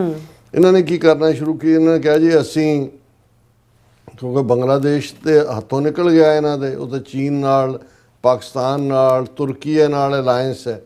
ਹੁਣ ਬੰਗਲਾਦੇਸ਼ੀਆਂ ਨੂੰ ਇਲੀਗਲ ਬੰਗਲਾਦੇਸ਼ੀ ਕਹਿ ਕੇ ਹਰਾਸ ਕਰਨ ਦੇ ਲਈ, ਹੁਣ ਜਿਹੜਾ ਬੰਗਲਾਦੇਸ਼ੀ ਤੇ ਵੈਸਟ ਬੰਗਾਲ ਤਾਂ 47 ਨੇ ਬਣਾਇਆ, ਸ਼ਕਲੋਂ ਵੀ ਕੋਈ ਨੇ, ਉਹ ਵੀ ਮੁਸਲਮਾਨ ਨੇ, ਉਧਰਲੇ ਹਿੰਦੂ ਵੀ ਨੇ, ਬੋਲੀ ਵੀ ਬੰਗਲਾ ਦੋਨਾਂ ਦੀ। ਹੁਣ ਉਸ ਸਾਰੇ ਦੇ ਥੱਲੇ ਇਹਨਾਂ ਨੇ ਅੱਜ ਕੱਲ੍ਹ ਇੱਕ ਮੁਹਿੰਮ ਸੈਂਟਰ ਗਵਰਨਮੈਂਟ ਨੇ ਸ਼ੁਰੂ ਕੀਤੀ ਹੋਈ ਹੈ, ਜਿਹਦੇ ਥੱਲੇ ਉਹ ਬੰਗਾਲੀਆਂ ਦੇ ਉੱਤੇ ਜਿਹੜਾ ਹੈ ਉਹ ਕ੍ਰੈਕ ਡਾਊਨ ਕਰ ਰਹੇ ਨੇ, ਕਹਿ ਕੇ ਜੀ ਅਸੀਂ ਉਹਦੇ ਚੋਂ ਇਲੀਗਲ ਬੰਗਲਾਦੇਸ਼ੀ ਲੱਭ ਰਹੇ ਹਾਂ। ਉੜੀਸਾ ਦੇ ਵਿੱਚ ਸੈਂਕੜਿਆਂ ਜਿਹੜੇ ਨੇ ਉਹ ਫੜੇ ਹੋਏ ਨੇ, ਉਹਨਾਂ 'ਚ ਜੈਨੂਇਨ ਜਿਹੜੇ ਵੈਸਟ ਬੰਗਾਲ ਦੇ ਰਹਿਣ ਵਾਲੇ ਨੇ ਉਹ ਵੀ ਹਰਾਸ ਵੀ ਕਰ ਰਹੇ ਨੇ, ਪੁਲਿਸ ਵੀ ਜ਼ੁਲਮ ਕਰ ਰਹੀ ਹੈ। ਇਹ ਜਿਹੜਾ ਟ੍ਰੈਂਡ ਹੈ, ਜਿਹਨੂੰ ਜਦੋਂ ਅਸੀਂ ਇਹ ਕਹਿੰਦੇ ਹਾਂ ਵੀ ਇਹ ਕਦੇ ਇੱਕ ਐਜ਼ ਏ ਯੂਨੀਅਨ ਨਹੀਂ ਰਿਹਾ ਸਟੇਟ, ਇਹ ਗੱਲ ਇਸ਼ਾਰਾ ਪਿਛਲੇ ਦਿਨਾਂ 'ਚ ਅਸੀਂ ਗੱਲ ਕੀਤੀ ਸੀ, ਇੱਕ ਪ੍ਰੋਗਰਾਮ ਵੀ ਕੀਤਾ ਸੀ ਕਿ ਮਰਾਠਾ ਉਦੈ ਬਾਲ ਠਾਕਰੇ ਦੇ ਪੁੱਤਰ ਤੇ ਭਤੀਜੇ ਦੀਆਂ ਪਾਰਟੀਆਂ ਇਕੱਠੀਆਂ ਹੋ ਗਈਆਂ। ਉਹਨਾਂ ਨੇ ਹਿੰਦੀ ਨੂੰ ਜਿਹੜੀ ਉਹ ਨੈਸ਼ਨਲ ਲੈਂਗੁਏਜ ਬਣਾ ਕੇ ਪਹਿਲੀ ਜਮਾਤ ਤੋਂ ਕੰਪਲਸਰੀ ਕਰਨਾ ਉਹ ਬਿੱਲ ਵਾਪਸ ਕਰਵਾ ਦਿੱਤੇ। ਨਾਲ ਦੀ ਨਾਲ ਉਹਨਾਂ ਨੇ ਜਾ ਕੇ ਜਿਹੜੀਆਂ ਹਿੰਦੂ ਬਿਜ਼ਨੈਸਿਸ ਨੇ ਬਿਹਾਰੀਆਂ UP ਵਾਲਿਆਂ ਦੀਆਂ, ਉਹਨਾਂ ਨੂੰ ਕਟਾਪਾ ਚਾੜਨਾ ਸ਼ੁਰੂ ਕੀਤਾ ਵੀ ਮਰਾਠੀ ਬੋਲੋ। ਹੁਣ ਆਲਰੇਡੀ ਇਹ ਇੱਕ ਟ੍ਰੈਂਡ ਚੱਲ ਰਿਹਾ। ਹੁਣ ਹਿੰਦੂ ਰਾਸ਼ਟਰ ਦਾ ਜਿਹੜੀ ਜਿਹਨੂੰ ਇਹ ਕਹੋ ਕਿ ਵੀ ਜਿਹਨੂੰ ਆਧਾਰ ਬਣਾ ਕੇ ਗੱਲ ਕਰਦੇ ਨੇ, ਉਹ ਮਰਾਠਾ ਸਾਮਰਾਜ ਸ਼ਿਵਾਜੀ ਦਾ, ਉਹ ਹਿੰਦੀ ਵਾਲਿਆਂ ਨੂੰ ਕੁੱਟ ਰਹੇ ਨੇ। ਹੁਣ ਇੱਧਰ ਜਿਹੜਾ ਇਹਨਾਂ ਨੇ ਬੰਗਾਲੀਆਂ ਦੇ ਖਿਲਾਫ ਲਾਈਨ ਲੈ ਕੇ ਵੈਸਟ ਬੰਗਾਲ ਦੇ ਬੰਗਾਲੀਆਂ ਨੂੰ ਵੀ ਹਰਾਸ ਕਰਨਾ ਸ਼ੁਰੂ ਕੀਤਾ। ਇਹ ਉਹਨਾਂ ਦੀ ਚੀਫ ਮਿਨਿਸਟਰ ਦੇ ਬਿਆਨ ਤੋਂ ਜ਼ਾਹਰ ਹੈ ਕਿ ਵੀ ਚੱਲ ਕੀ ਰਿਹਾ। ਉਹਦੇ 'ਚ ਉਹਨੇ ਕਿਹਾ ਕਿ ਵੀ ਮਾਈਗ੍ਰੈਂਟ, ਮਮਤਾ ਬੈਨਰਜੀ ਦੀ ਸਟੇਟਮੈਂਟ ਹੈ ਕਿ migrants from Bengal being treated like trespassers in their own country, ਕਿ ਅੱਜ ਸਾਡੇ ਬੰਗਾਲੀਆਂ ਦੇ ਨਾਲ ਭਾਰਤ ਦੇ ਵਿੱਚ ਉਹ ਸਲੂਕ ਹੋ ਰਿਹਾ ਜਿਵੇਂ ਕਿ ਉਹ ਭਾਰਤ ਦੇ ਜਿਹੜੇ ਵਸਿੰਦੇ ਨਾ ਹੋਣ, ਉਹ ਘੁਸਪੈਠੀਏ ਹੋਣ। ਫਿਰ ਉਹਨਾਂ ਨੇ ਕਿਹਾ ਵੀ ਕਿ ਇਹ ਦਿੱਲੀ ਦੇ ਉਹਨਾਂ ਨੇ ਵਸੰਤ ਕੁੰਜ ਆਬਾਦੀ ਦੀ ਗੱਲ ਕੀਤੀ ਹੈ, ਜੈ ਹਿੰਦ ਕਾਲੋਨੀ ਵਸੰਤ ਕੁੰਜ ਨਿਊ ਦਿੱਲੀ ਦੇ ਵਿੱਚ ਉਹਨਾਂ ਨੇ ਕਿਹਾ ਕਿ ਵੀ ਜਿਹਦੇ 'ਚ ਜ਼ਿਆਦਾ ਬੰਗਾਲੀ ਰਹਿੰਦੇ ਨੇ ਉਹਨਾਂ ਨੇ ਉੱਥੋਂ ਦੀ ਵਾਟਰ ਸਪਲਾਈ ਜਿਹੜੀ ਹੈ, ਕਿਉਂਕਿ ਦਿੱਲੀ 'ਚ ਵੀ ਬੀਜੇਪੀ ਦੀ ਹਕੂਮਤ ਹੈ, ਉਹਨਾਂ ਨੇ ਵਾਟਰ ਸਪਲਾਈ ਕੱਟ ਦਿੱਤੀ ਹੈ ਉਹ ਜੈ ਹਿੰਦ ਕਾਲੋਨੀ ਵਸੰਤ ਕੁੰਜ ਦੀ। ਫਿਰ ਉਹਦੇ ਤੋਂ ਉਹਨੇ ਕਿਹਾ ਵੀ ਇਸੇ ਤਰ੍ਹਾਂ ਉੜੀਸਾ ਦੇ ਵਿੱਚ ਹਜ਼ਾਰਾਂ ਬੰਗਾਲੀਆਂ ਨੂੰ ਜੇਲ੍ਹ 'ਚ ਦਿੱਤਾ ਹੋਇਆ ਹੈ, ਹਰਾਸ ਕੀਤਾ ਜਾ ਰਿਹਾ ਹੈ। We will not remain silent while people from Bengal are treated like trespassers in their own country. ਅਸੀਂ ਚੁੱਪ ਕਰਕੇ ਨਹੀਂ ਬੈਠਾਂਗੇ, ਉਹਨਾਂ ਨੂੰ ਕੁਛ ਪੈਠੀਏ ਬਣਾ ਕੇ ਡੀਲ ਕੀਤਾ ਜਾ ਰਿਹਾ ਵੀ ਅਸੀਂ ਤਾਂ ਹਰ ਸਪਰੈਸ ਦੇ ਨਾਲ ਖਲੋਤੇ ਹਾਂ, ਪਰ ਇਸ ਵੇਲੇ ਬੰਗਾਲੀਆਂ ਦੇ ਉੱਤੇ ਜ਼ੁਲਮ ਹੋ ਰਹੇ ਨੇ। ਔਰ ਉਹਨੇ ਬੀਬੀ ਬਨਰਜੀ ਨੇ ਕਿਹਾ ਕਿ ਇਸ ਕਿਸਮ ਦੀਆਂ ਰਿਪੋਰਟਾਂ ਆ ਰਹੀਆਂ ਨੇ ਗੁਜਰਾਤ ਤੋਂ, ਮਹਾਰਾਸ਼ਟਰ ਤੋਂ, ਉੜੀਸਾ ਤੋਂ, ਮੱਧ ਪ੍ਰਦੇਸ਼ ਤੋਂ ਤੇ ਨਵੀਂ ਦਿੱਲੀ ਤੋਂ, where Bengali speaking individuals were being targeted. Now this pattern of hostility had reached even the national capital. ਕਿ ਇਹਨਾਂ ਸਟੇਟਾਂ 'ਚ ਵੀ ਬੰਗਾਲੀਆਂ ਦੇ ਨਾਲ ਜਿਹੜੇ ਬੰਗਾਲੀ ਬੋਲਣ ਵਾਲੇ ਨੇ ਧੱਕਾ ਹੋ ਰਿਹਾ ਔਰ ਇਹ ਹੁਣ ਦਿੱਲੀ ਤੱਕ ਵੀ ਪਹੁੰਚ ਗਿਆ। ਔਰ ਫਿਰ ਇਹ ਸਾਰੇ ਦੇ ਉੱਤੇ ਉਹਨਾਂ ਨੇ ਕਿਹਾ, ਪੂਰੀ ਉਹਨਾਂ ਦੀ ਡੀਟੇਲ ਸਟੇਟਮੈਂਟ ਹੈ ਕਿ ਜੇ ਇਵੇਂ ਹੀ ਰਿਹਾ ਫਿਰ ਅਸੀਂ ਦੇਖਾਂਗੇ ਕਿ ਅਸੀਂ ਕੀ ਕਰਨਾ। ਔਰ ਇਹ ਗੱਲ ਇਕੱਲੀ ਅਸੀਂ ਮਰਾਠਿਆਂ ਦੀ ਗੱਲ ਕੀਤੀ, ਉਹ ਹਿੰਦੀ ਵਾਲਿਆਂ ਨੂੰ ਤੱਕ ਕੇ ਬਾਹਰ ਕੱਢ ਰਹੇ ਨੇ, ਇਹਨਾਂ ਨੇ ਬੰਗਾਲੀ ਟਾਰਗੇਟ ਕੀਤੇ ਨੇ। ਸਾਊਥ ਦੀਆਂ 5 ਸਟੇਟਾਂ ਜਿਨ੍ਹਾਂ ਦੇ ਵਿੱਚ ਤਮਿਲਨਾਡੂ, ਕੇਰਲਾ, ਤੇਲੰਗਾਨਾ, ਆਂਧਰਾ ਪ੍ਰਦੇਸ਼, ਕਰਨਾਟਕਾ ਸ਼ਾਮਲ ਨੇ, ਉਹ ਤਾਂ ਆਲਰੇਡੀ ਦੁਖੀ ਨੇ ਕਿ ਵੀ ਤੁਸੀਂ ਸਾਡੀਆਂ ਪਾਰਲੀਮੈਂਟ ਸੀਟਾਂ ਵੀ ਘਟਾਉਣ ਜਾ ਰਹੇ ਹੋ, ਤੁਸੀਂ ਜਿਹੜਾ ਸਾਡਾ ਇਕਨੋਮਿਕਲ ਜ਼ੋਨ ਬਣਾਓ ਵੀ ਅਸੀਂ ਤਾਂ ਬੱਚੇ ਜੰਮਦੇ ਨਹੀਂ ਪਰ ਅਸੀਂ ਟੈਕਸ ਇੰਨਾ ਦੇ ਰਹੇ ਹਾਂ ਤੇ ਪੈਸਾ ਸਾਡਾ ਤੁਹਾਡੇ ਬੱਚੇ ਜੰਮਣ ਵਾਲੀ ਹਿੰਦੂ ਬੈਲਟ ਜਿਹੜੀ ਆ ਉਹ ਖਾ ਰਹੀ ਹੈ। ਸੋ ਜਦੋਂ ਅਸੀਂ ਇਹ ਕਹਿੰਦੇ ਹਾਂ ਵੀ ਭਾਰਤ ਟੁਕੜੇ ਟੁਕੜੇ ਹੋਣ ਵੱਲ ਵੱਧ ਰਿਹਾ ਹੈ ਜਾਂ ਬਾਲਕਨਾਈਜੇਸ਼ਨ ਹੋ ਰਹੀ ਹੈ, ਇਵੇਂ ਹੀ ਹੁੰਦਾ। ਪਹਿਲਾਂ ਇਹ ਨਫ਼ਰਤ ਹੁਣ ਕਿੱਥੇ ਹੈ, ਹਿੰਦੂ ਰਾਸ਼ਟਰ ਦਾ ਇਹਨਾਂ ਦਾ ਕਾਨਸੈਪਟ। ਜੇ ਮਹਾਰਾਸ਼ਟਰ ਦਾ ਜੋ ਮਰਾਠਾ ਜਿਹੜਾ ਹੈ ਉਹ ਹਿੰਦੀ ਤੋਂ ਬਾਗੀ ਹੈ, ਇੱਧਰ ਬੰਗਾਲੀਆਂ ਨੂੰ ਤੁਸੀਂ ਟਾਰਗੇਟ ਕਰ ਰਹੇ ਹੋ, ਸਾਊਥ ਦੇ ਜਿਹੜੇ ਨੇ ਉਹ ਤੁਹਾਡੇ ਨਾਲ ਖਲੋਣ ਨੂੰ ਤਿਆਰ ਨਹੀਂ। ਤੇ ਇਸ ਸਾਰੇ ਦੇ ਚੱਲਦੇ ਆ ਕਿਹੜਾ ਤੁਹਾਡਾ one nation, one race, one people ਤੇ ਵਨ ਫਲਾਣਾ ਹਿੰਦੁਸਤਾਨ। ਇਹ ਅਲਟੀਮੇਟਲੀ ਹਾਲ ਇਹਨਾਂ ਦਾ ਵੀ ਇਹੀ ਹੋਣਾ ਹੈ ਜੋ ਸੋਵੀਅਤ ਯੂਨੀਅਨ ਦਾ ਹੋਇਆ, ਜੋ ਯੂਗੋਸਲਾਵੀਆ ਦਾ ਹੋਇਆ। ਬਿਲਕੁਲ ਰਾਜ ਸਾਹਿਬ, ਤੁਹਾਡਾ ਬਹੁਤ ਬਹੁਤ ਧੰਨਵਾਦ। ਸੋ ਅਥਲੇ ਬ੍ਰੇਕ ਫਿਊਅਰਸ, ਤੁਸੀਂ ਕਿਤਨੀ ਜਾਣਾ ਮਿਲਦੇ after this short break.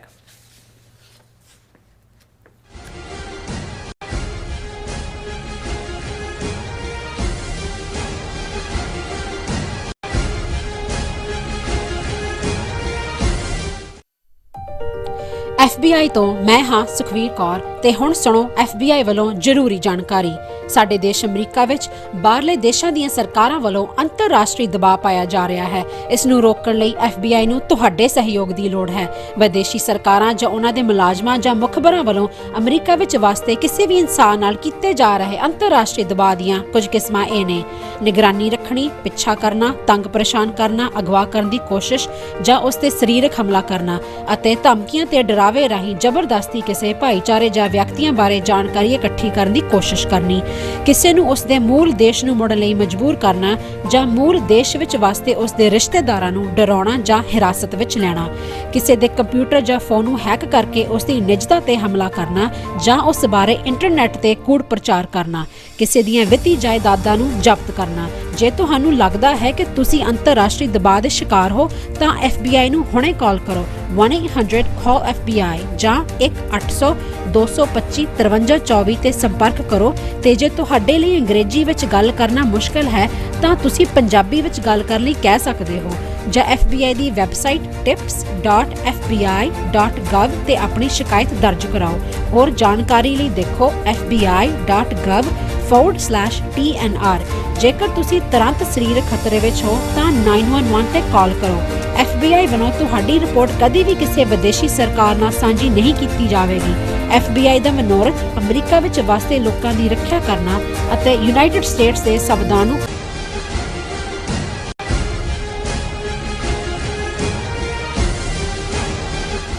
Viewers welcome back to programme. So viewers ਗੱਲਬਾਤ ਕਰਨ ਜਾ ਰਹੇ ਹਾਂ ਕਿ ਪਿਛਲੇ ਦਿਨੀ RSS ਦੇ ਵਿਚਾਰਕ ਸੁਬਰਾਮਨੀਅਮ ਸਵਾਮੀ ਨੇ ਮੰਡੀ ਤੋਂ MP ਕੰਗਨਾ ਰਣੌਤ ਅਤੇ ਮੋਦੀ ਦੇ ਨਜਾਇਜ਼ ਸਬੰਧਾਂ ਦਾ ਖੁਲਾਸਾ ਕੀਤਾ ਸੀ।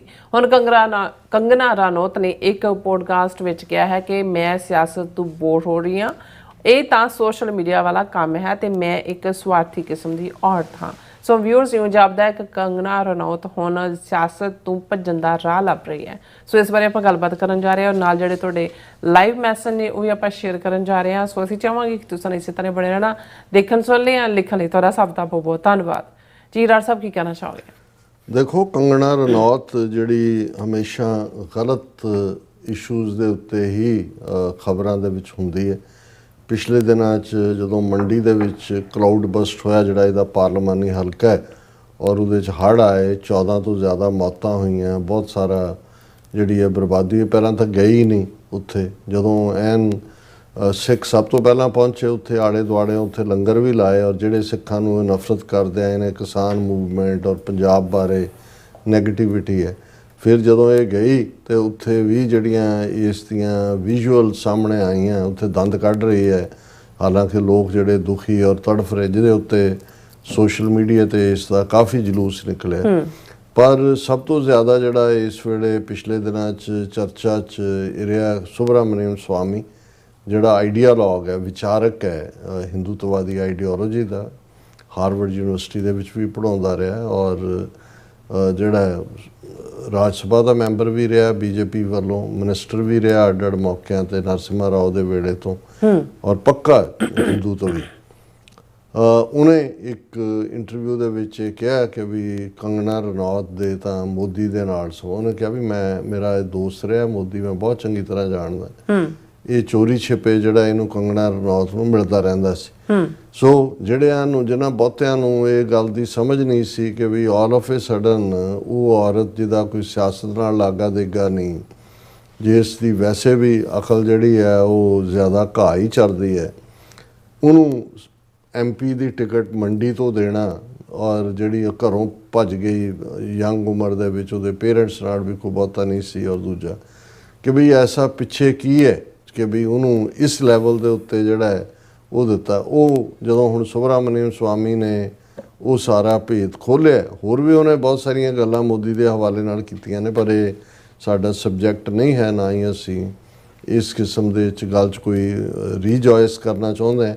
ਪਰ ਇਹ ਦੱਸਣਾ ਜ਼ਰੂਰੀ ਹੈ ਕਿ ਵੀ ਦੂਸਰਿਆਂ ਪ੍ਰਤੀ ਨਫ਼ਰਤ ਫੈਲਾਉਣ ਵਾਲੀ ਇਹ ਔਰਤ, ਜਿਹਨੇ ਫਾਰਮਰ ਮੂਵਮੈਂਟ ਵੇਲੇ ਜਿਹੜੀ ਬੈਠੀ ਇੱਕ ਮਾਤਾ 80 ਸਾਲਾਂ ਤੋਂ ਜ਼ਿਆਦਾ, ਉਹਨਾਂ ਨੂੰ ਕਿਰਾਏ 'ਤੇ ਲਿਆਂਦੀਆਂ ਜਨਾਨੀਆਂ ਕਿਹਾ ਸੀ ਕਿ ਜੀ ਦੇਖੋ ਇਹ ਕੀ ਹੈ, ਔਰ ਸਿੱਖਾਂ ਪ੍ਰਤੀ ਜਿਸ ਕਿਸਮ ਦੀ ਉਹਦੀ ਭਾਵਨਾ, ਇਹ ਵੱਖਰੀ ਗੱਲ ਹੈ ਕਿ ਬੀਬੀ ਕੁਲਵਿੰਦਰ ਕੌਰ ਨੇ ਜਿਹੜਾ ਇੱਕ ਚਪੇੜ ਜੜੀ, ਔਰ ਉਸ ਦੇ ਉੱਤੇ ਕਿੰਨੀਆਂ ਚੀਕਾਂ ਪਈਆਂ, ਚਾਰ ਚਫੇਰੇ। ਪਰ ਕਰਤੂਤ ਤਾਂ ਹੁਣ ਸਾਹਮਣੇ ਆ ਰਹੀ ਹੈ ਕਿ ਵੀ ਇਹਦੀ ਕੁਆਲੀਫਿਕੇਸ਼ਨ ਹੀ ਜਿਹੜਾ ਹੈ ਉਹ ਮੋਦੀ ਦੀ ਸਹੇਲੀ ਹੋਣਾ, ਇਹੀ ਇਹਦੀ ਕੁਆਲੀਫਿਕੇਸ਼ਨ ਹੈ MP ਬਣਨ ਦੀ।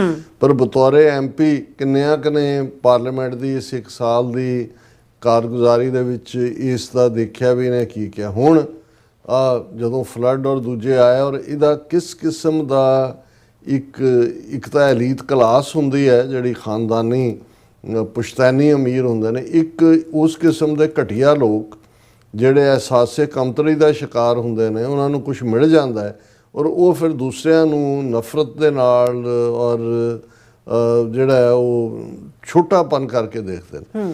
ਹੁਣ ਕੰਗਨਾ ਰਣੌਤ ਨੇ ਜਿਹੜਾ ਇੱਕ ਇੰਟਰਵਿਊ ਪੋਡਕਾਸਟ, ਜਿਹਨੂੰ ਅੱਜ ਕੱਲ੍ਹ ਜ਼ਿਆਦਾ ਪੋਪੂਲਰ ਹੈ, YouTube ਚੈਨਲ ਹੈ ਆਤਮਾ ਇਨ ਰਾਵੀ, ਹਾਂਜੀ, AIR ਦੇ ਥੱਲੇ ਉਹਨੂੰ ਦਿੱਤਾ, ਔਰ ਉਹਦੀ ਹੈਡਲਾਈਨ, ਕਿਉਂਕਿ ਨੈਸ਼ਨਲ ਮੀਡੀਆ ਦੀ ਖਬਰ ਬਣੀ ਹੈ ਤੇ ਮੈਂ ਇਸ ਨੂੰ ਡਿਸਕਸ ਵੀ ਇਸ ਲਈ ਕਰ ਰਿਹਾ, ਔਰ ਉਹਦਾ ਹੈਡਲਾਈਨ ਦਿੱਤਾ ਹੈ, Kangana Ranaut is not enjoying her political career, people come to me for money.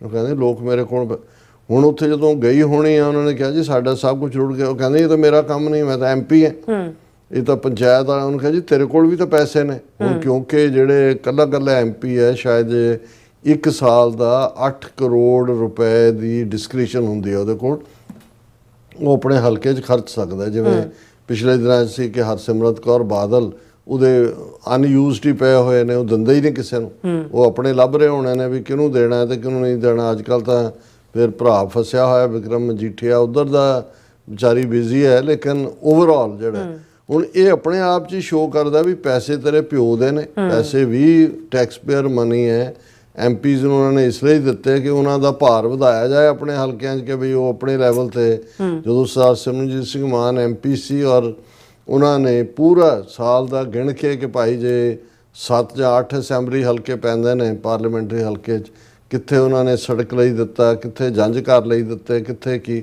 ਔਰ ਉਹ ਕੱਪ ਚਾਹ ਦਾ ਵੀ ਨਹੀਂ ਸੀ ਪੀਂਦੇ ਉੱਥੇ ਜਾ ਕੇ। ਉਹਨਾਂ ਨੇ ਵੀ ਕਹਿਣਾ ਵੀ ਨਹੀਂ ਇਸ ਅਦਰਵਾਈਜ਼ ਹੁੰਦਾ ਹੈ ਵੀ ਜਿਹੜਾ ਮਿਨਿਸਟਰ ਜਾਂ ਦੂਜਾ ਐਮਪੀ ਦੇਣ ਆਉਂਦਾ ਉਹ ਫੰਕਸ਼ਨ ਹੀ ਆਪਣੇ ਆਨਰ 'ਚ ਇੰਨਾ ਕਰਵਾਉਂਦਾ ਅੱਧਾ ਉਹਦੇ 'ਤੇ ਹੀ ਖਰਚਾ ਆਉਂਦਾ।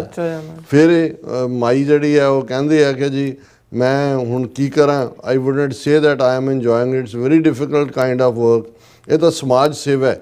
ਮੈਂ ਹੁਣ ਕੋਈ ਟੁੱਟੀਆਂ ਸੜਕਾਂ ਜਾਂ ਡਰੇਨੇਜ ਪ੍ਰੋਬਲਮ ਥੋੜ੍ਹੀ ਹੱਲ ਕਰਨੀ ਹੈ। ਮੈਂ ਤਾਂ ਔਰਤਾਂ ਦੇ ਹੱਕਾਂ ਲਈ ਲੜਨ ਵਾਲੀ ਸੀ, ਉਹ ਇੱਕ ਡਿਫਰੈਂਟ ਕਹਾਣੀ ਹੈ।